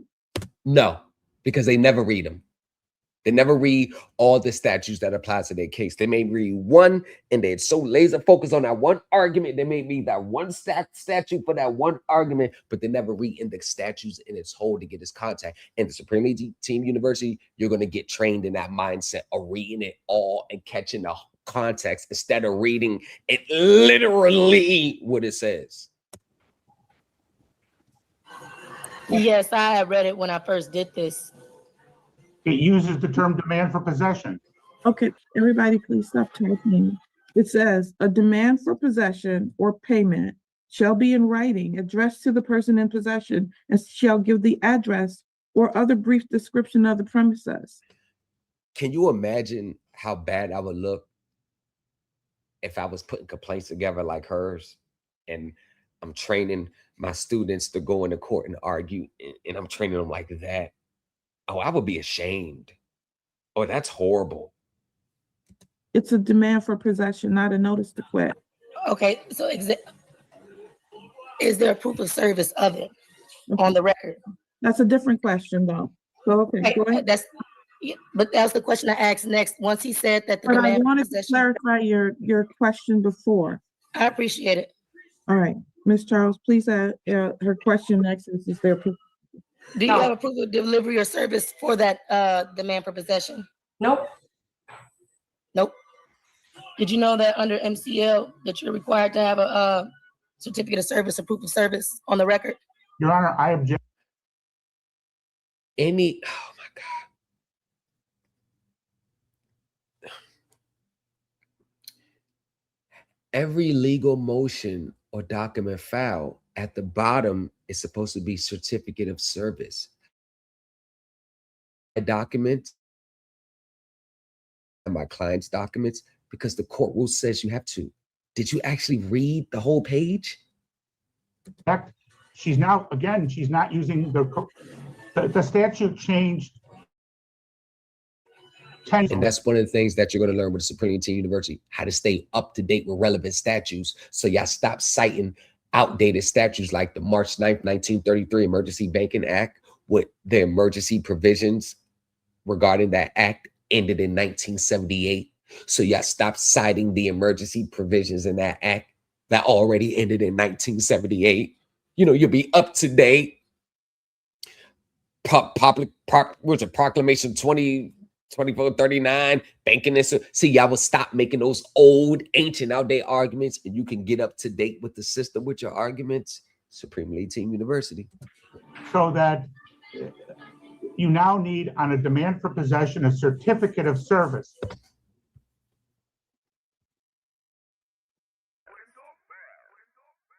You're rocking with the best. You're rocking with the. Well, Gee, Lamont, how did you know that? Because I follow the court rules. And that's what's at the bottom of the page. If she's looking for a proof of service, the statute changed 10 years ago so that you now need, on a demand for possession, a certificate of service. And that's what's at the bottom of the page. If she's looking for a proof of service, meaning somebody going to the door, she's going to get the wrong answer again. See, my clients, when I put their most of the documents together, see, they don't have to worry about none of this. See, we already going to have all that stuff covered. You ain't got to worry about none of this. I mean, this is horrible. Term is certificate of service, and I believe Ms. Charles will answer that question differently because there is a certificate of service at the bottom of the demand. So I would appreciate if she's going to cite statutes, she cites them correctly. Okay, that's fine. I didn't cite an exact statute, but I appreciate your objection. I just said MCL because they're both under MCLs. Both proof of service and certificate of service are both under MCL. No. Right, everybody. Hey, David Fantera, I know how you feel. It's so frustrated dealing with pro se people, and I get on the phone with them and they act like they know what they're talking about, and I be like, man, that's not, sir, that's not how court works.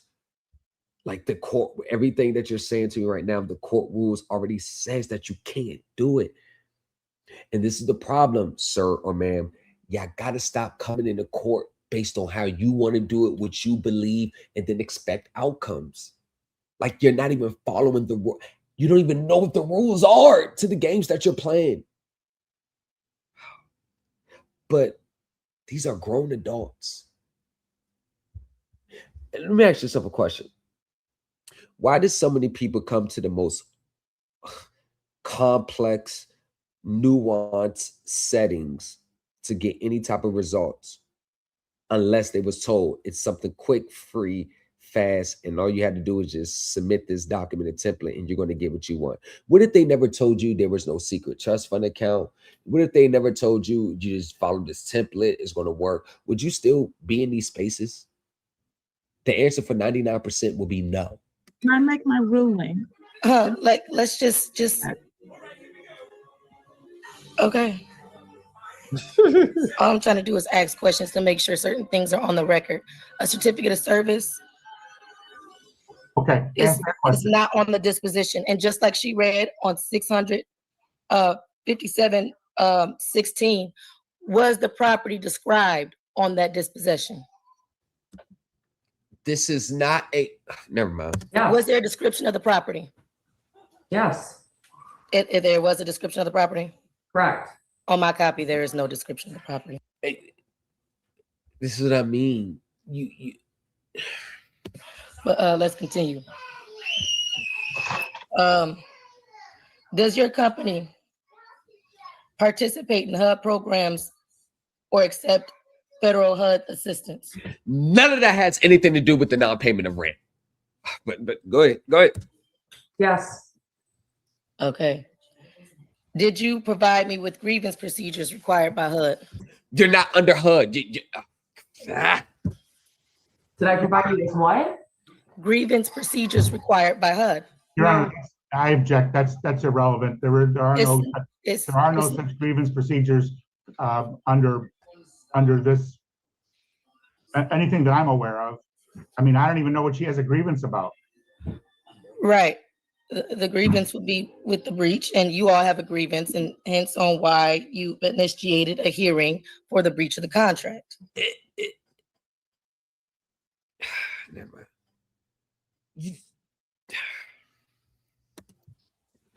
So it goes back to HUD because you're publicly funded, right? No, we're not. No, we're not publicly. Well, you accept HUD housing. You accept HUD housing, and you apply, and you are in compliance with HUD laws and policies, correct? Yes. Right. Okay. So if you have HUD terms and you're Your Honor, I object. Miss Battle is taking. Object to what? I didn't say anything yet. Well, I'm objecting because she asked Ms. Charles a question, which was, do you get any funding from HUD? Yeah, most companies do. We do. And then she takes that and starts taking that to a next question where it says, well, when you get funding from HUD, and then she's assuming. I didn't assume it. AKA, you're making legal conclusions, which is a no-no in court or in your motions. You cannot have threadbare recitals or make legal conclusions. This is the same things that would get 99 and has gotten 99.99% of pro se litigants cases thrown out or dismissed under Rule 12b-6, making threadbare recitals of the facts, making legal conclusions. But I'm pretty sure your gurus taught you about the standards of how to plead so it won't get thrown out at the beginning. I'm pretty sure they teach y'all these things. Anything, I asked the question. Okay, what was the question you were going to ask? I said, do you have follow HUD's policies? That was my next question. And she said yes. Right, and then you objected after that. No, and then you started the next question. No, I started the question, but I didn't get it out my mouth before you objected me. Let her ask the next question, and if you have an objection, I can hear it after she finishes her question. Okay. Are you aware that before you initiate a hearing in court or the administrative process before court, you have to have an administrative hearing by a HUD administrative judge? Your Honor, I object. I'm not aware of any. Say no. I mean, that's Just say no because you're not aware, and that's okay to not be aware. That just means that you are not aware of the laws that govern. No, it doesn't, because it's not. That is not the law, ma'am. How is it? Okay. Are you aware of the requirement under 42 USC 1437 DK for federally funding or accepted landlords to resolve disputes through HUD before an eviction proceeding? You're not under HUD. Again, I'm going to object. The fact that Ms. Charles answered the question about having a relationship with HUD doesn't mean we are a federally funded property. I didn't say that you were federally funded. So let's be clear. I said either federally funded or get federal funds, which you do if you accept Section 8 and vouchers. No, that's not true. Why is it not correct? You had to think about it. Yes, it is correct. Because if you received any type of funds from HUD, which is through Section 8 vouchers or regular vouchers, you get what I'm saying? You receive funding from HUD. We are. Do you? I'm not saying that you're funded and that they give you loans of that nature. I am saying that you are within their practice and policies of HUD guidelines because you accept HUD in Section 8. Your Honor, I object to this whole line of questioning. Ms. Battle does not receive a voucher, and so this questioning. Well, it doesn't matter. It does matter. You don't have HUD. You didn't get a voucher. HUD. Where you getting at with it?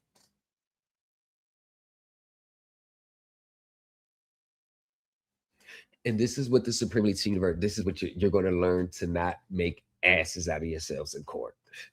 Matter if I receive a voucher, it matters that you are that type of entity that needs to go through HUD because you not if you're not a HUD participant. Accept those things. So you agree with those terms and policies of HUD. Your Honor, she's making that up again. I'm not making that up. If you're saying that, how am I making it up? It's under 42 USC 1437 DK. Battle. It's a federal registrar on it. Ms. Battle, you've made your record. My ruling is still that every entity that has to file a landlord-tenant action does not have to go through that process to collect rent, ma'am. That is not how it works. Okay. Okay. You're saying that it doesn't have to, but HUD says that these are the requirements, hence why MCL at the bottom is. This is why Supreme League Team University, you'll realize what are legal arguments, what are arguments in your best interest, or what are arguments that mean nothing. So we stay away from it. Don't even waste time on them. See, what these gurus I have y'all do, just throw everything at the wall. Us, We are precision point with our arguments. Bam there, bam there, bam there, bam there. Shut up. Trying to align with HUD guidelines on the same registrar that I'm talking about. You have those codes at the bottom that match up with HUD. Move on. Okay. So obviously, if I can't really get a line of questioning, I'm being objected because he feels it's not right. He is objecting with no laws or facts behind anything he's saying. He's just thinking it off the top of his head. I'm not getting a fair hearing here. Ms. Battle, move on. Move on. Okay. The judge knows she's been wrong since the time she opened her mouth. But she has to be, gotta let her get, and that's the thing. They gotta let them get the babble out. Do you have a copy of the court establishing jurisdiction?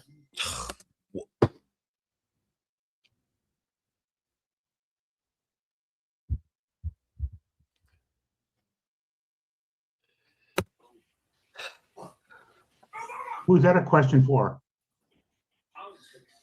Dawn, my plaintiff. No, I object. The court's already said they have jurisdiction over the property. The court said that she had jurisdiction because she said so, and that's non-judicial.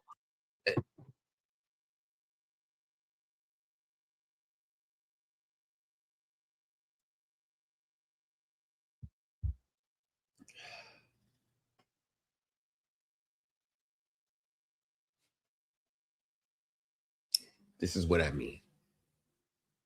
Supreme League to University. This is why I'm making my pitch. Bam, right there. Okay. Ms. Battle, move on. Move on to what? If I cannot have, this is not a fair hearing. And again, this is why you're trying to turn this into. I'm not trying to turn it into anything. I'm just trying to state the laws, and I'm not trying to argue with y'all about anything. You get what I'm saying? I'm not trying to argue with y'all. I'm just trying to get y'all to state and prove y'all facts, and y'all have not proven any facts. But for some reason are hindering me in this proceeding. And that's why I took this case to the U.S. District Court in Eastern. Got thrown right out. That's why there's an open case right now with all of you all, because this is just not, and I told the Attorney General, and I told the IRS, and I did everything else, because at the end of the day, please move all on. this is not right. And Attorney I'm going to be filing criminal proceedings against you for all these frivolous things that you're filing against me. So if you feel that it's frivolous, that's fine, but it's not. My rights are not frivolous. It's if I can't have a fair hearing, nobody has any facts. Y'all talked about constructive possession. Nobody wants to talk about that. Y'all keep saying that I rescinded a contract unilaterally. That's not the case. It's called notice. And when a notice goes unrebutted, just like if I was to come here, if I was to get that notice of dispossession and get a notice of a hearing, and I missed that hearing because I did not rebut, that would constitute as cross-examination. If you're not going to ask appropriate questions, then I'm just going to silence you. So you get the opportunity to ask your questions, or you can just be silenced. I don't have a real opportunity to ask the questions. So at this point, like I said, I'm just going to have to get the federal court involved and get the marshals, because I don't know what you all are going to do. You all have not been acting in honor and with good faith. So I don't know. I'm stuck on what to do. The integrity of the court is questioned. With you. I don't know what that is, but you should seek some mental health. I'm sorry. I second that. What's wrong with you? You have a mental problem. I have a mental problem. How? United States don't apply to you, and you get to make them up as you go along, like you know more than everybody else in the world. There's clearly something wrong with you. No, Your Honor.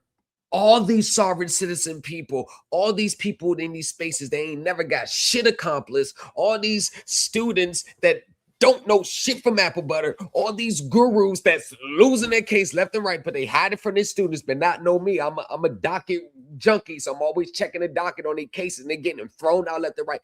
They all think they know more than everybody else. They all think they know more than the judge. They all think it. They all do, Your Honor. You're not the only. Yeah, I mean, I've been trying to tell people all the time. Same thing you're saying to her. I try to tell people all the time. I think there's something seriously wrong with people in these spaces, with the sovereign citizen community, or the fact that you can tender a check that you went to fucking Kinko's or FedEx and typed up yourself and send that to a title company to say payable through the Treasury, and expect the Treasury is going to send $1.7 million to buy you a home. There's something wrong with you. If you think that you can take a money order, scratch off $1, write $27,000 on it, and say, here's payment, there is something wrong with you. There's something wrong with these people, for real. If you think you're going to buy goods and services without real money, there's something wrong with you. If you think you're just going to send in a document that's a general template where 500 other people got the same thing, and all 500 people are going to get let off there is something wrong with these people. No, what did I make up? All of it. What? Be specific. Right. No, be specific, because now you're lying on the record. This is perjury. I didn't make nothing up. 42 USC definitely applies to this case. All right. Jurisdiction is a threshold. Ma'am, if you don't stop, I'm going to remove you from the court proceeding. So, Mr. Fantera, apparently we're not going to have a reasonable hearing here today because Ms. Battle feels as though the laws are very different for her as opposed to everybody else in the world. I'm not certain how to handle this going forward. You have submitted your documentation and she wants to argue stuff that's not law, regardless of my rulings. So therefore, I'm not sure what to do with respect to your case. I would ask for a directed verdict. She hasn't said anything that is a defense to my action. And I submitted a proposed judgment this morning. Oh, here's another thing you're going to learn at Supreme Elite Team University. When you file your motions and your counterclaims and suits, and when you move for your own summary judgment, hey, how about attach your own proposed order? I'm the only one that does it. I already talked to members of my group. They've been around these spaces. I'm the only one that does it. These gurus, they don't even have the wherewithal enough to understand the rules to attach a proposed order to it. Can you imagine what these social media gurus' proposed orders would look like when they're requesting relief in a proposed order so the judge can sign it when they grant the motion? Can you imagine what their proposed orders are going to consist of? A whole bunch of bullshit. There's rent owing in the amount of $3,432.42, court costs of $177 for a total of $3609.42. We would ask for a judgment for possession with a writ after 10 days, and she can avail herself of whatever procedures she can in another court.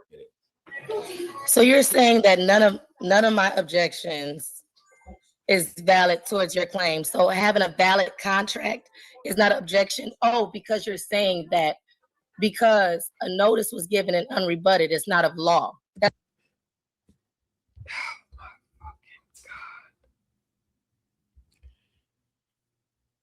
You can send a notice to the Pope. Just because they don't respond to the notice does not mean it stands as true. Just because they don't respond to an affidavit, it does not mean it stands as true. When you are in a legal setting, notices and affidavits do not when the other party has to respond. Motions and pleadings govern when other parties have to respond. An affidavit is attached to the motion, just like a memorandum. The memorandum of law, points, and authorities are what lays out the whole basis for the motion. The motion is just saying, For all the reasons stated there, giving a quick summary of the case and asking for relief. The proposed order is requesting basically the judge, if they rule in your favor, the proposed order is just the judge just signs it, granting the relief requested that's in the motion. That's called court procedure. Bells. You're rocking with the bells.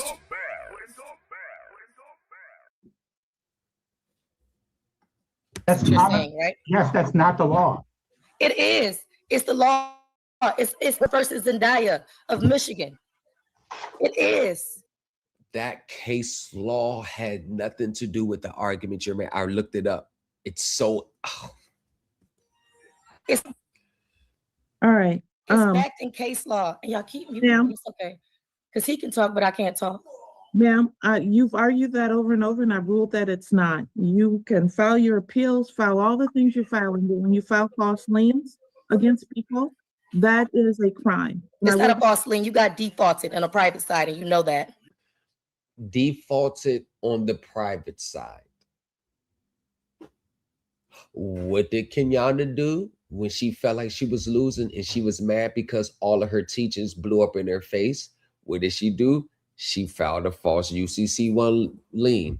What do all these sovereign citizens do when they get mad that their sovereign citizen beliefs and arguments are not winning? What do? They file false liens. See, with the Supreme Elite Team University, you will have no need to file a false lien because you're going to be arguing your case from a legal, coherent, and competent standpoint where not only the judge respects, but the other side respects. Something that 99.99999999999% of the people in these spaces can do. I am the 1%. The Supreme Elite Team is the 1%. Okay, whatever. All right, Yeah, so okay. what I'm going to do is grant your judgment in this particular case because I've given her an opportunity to present the defenses that are real and she has refused to do that. I didn't refuse to present defenses. You didn't ask me about my piece of the case. I only got to cross-examine. You didn't ask me about my defenses. What are your defenses, ma'am? Uh-oh, here we go. Rescission is not one. I've ruled that it's not. I'm sorry? I know you heard me. No, I didn't. You said, what are your defenses? And I didn't hear the last piece. Your rescission is not a defense.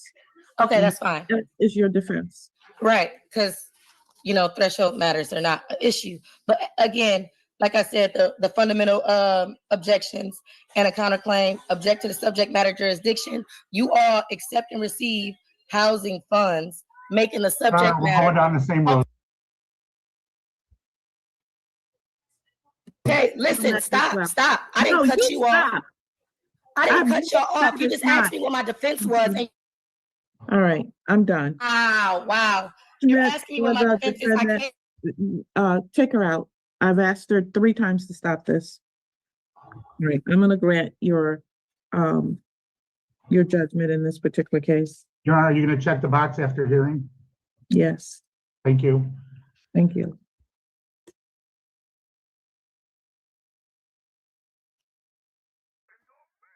You're rocking with the bells. And although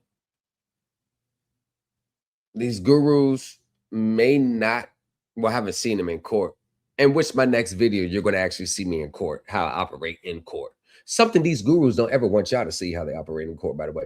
But a lot of these gurus, they have the same mentality when they lose cases for their clients and they got to file an appeal. Oh, they didn't answer exactly what I said, because they discredit you on the rules and procedure. Oh, I don't care if the courts never do that. It's not what's right. Can you imagine me handling top cases for a lot of people, like their livelihoods are on the line, and I'm saying I don't care if the judge didn't grant it or didn't see my argument my way. I don't care what they say. It's about what's right. Can you imagine how I would look trying to explain that? Like, can you imagine? But I've seen gurus do it all the time. They'll come right on there talking about, oh, it don't matter. It won't matter if they denied it. It's what's right.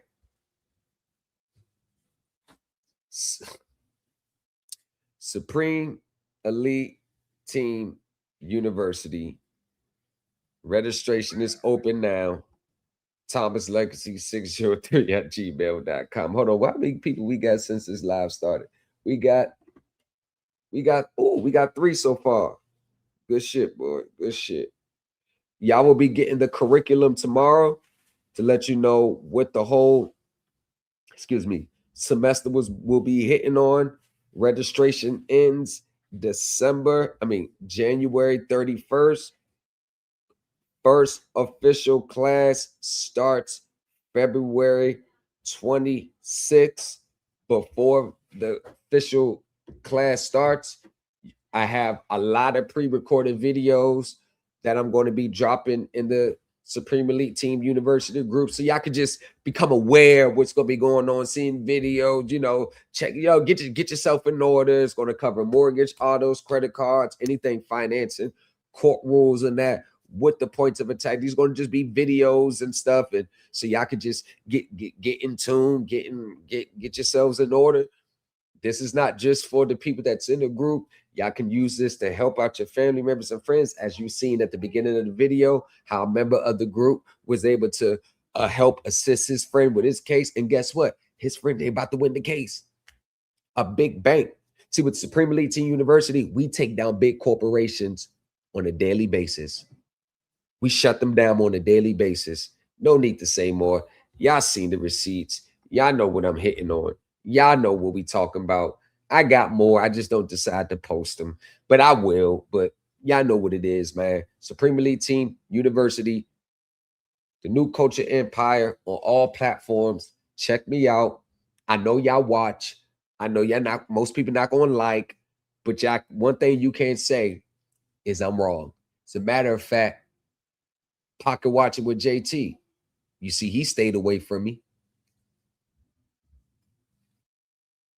I'm right. Everybody else is wrong. You're going to do it the way I say, or you're going to lose in 2026. Straight up. Straight up. You're either going to do it the way I say, or you're going to lose in 2026. Straight up. This lawsuit against Credit Acceptance Corporation isn't just about one contract. It's about exposing a nationwide scheme that's been hiding in plain sight. Credit Acceptance structured my agreement to look like a simple car loan, but behind the scenes, they securitized it, retained control, and charged a 23.99% interest rate, well above Virginia's legal limit. That's not just deceptive, it's unlawful, and they're doing that in every state they operate in. If Virginia steps in this case, could trigger a wave of enforcement against lenders who use dealer advance programs to disguise true lending relationships.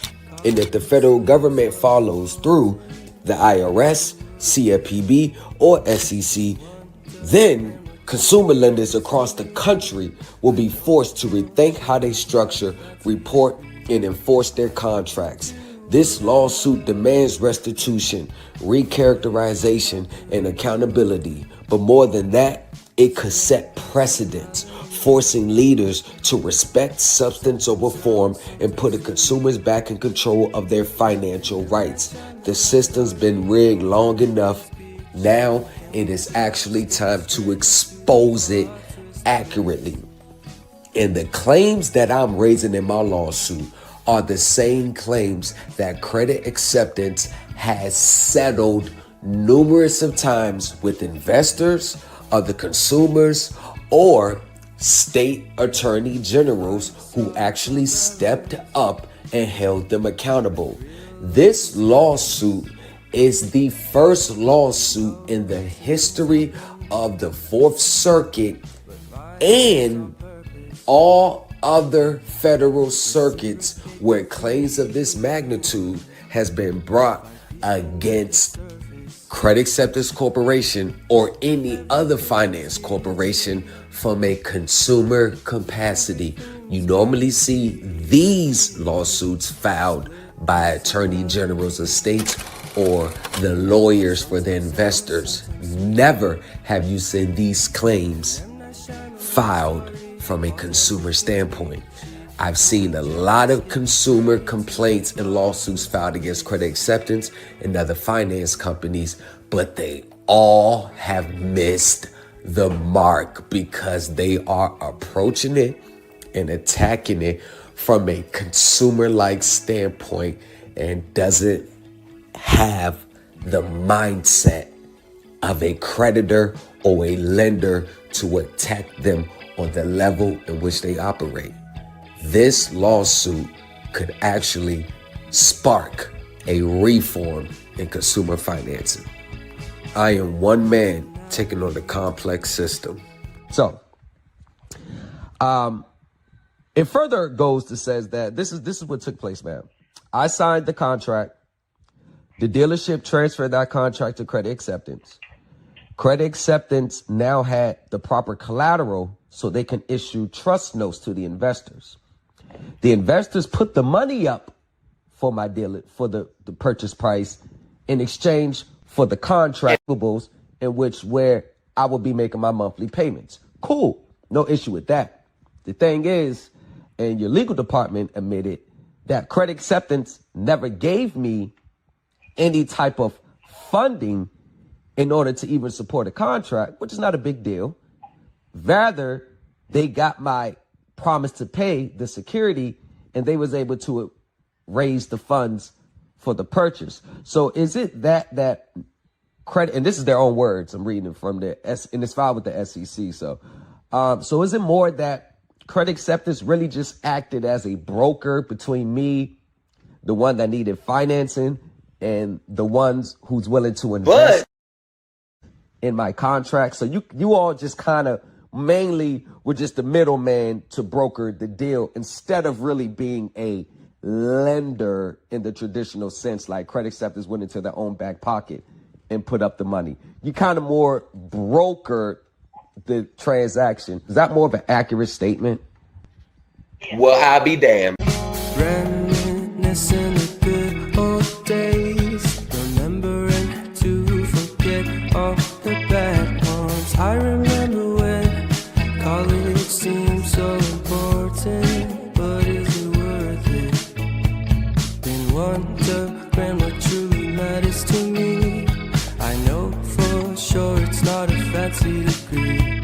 I'd like to do what I love, but what if I'm not good enough? Split personality, sometimes sour, sometimes sweet. An M. Night Shyamalan story called Everything's Peachy. Can we just skip straight to the plot twist, please?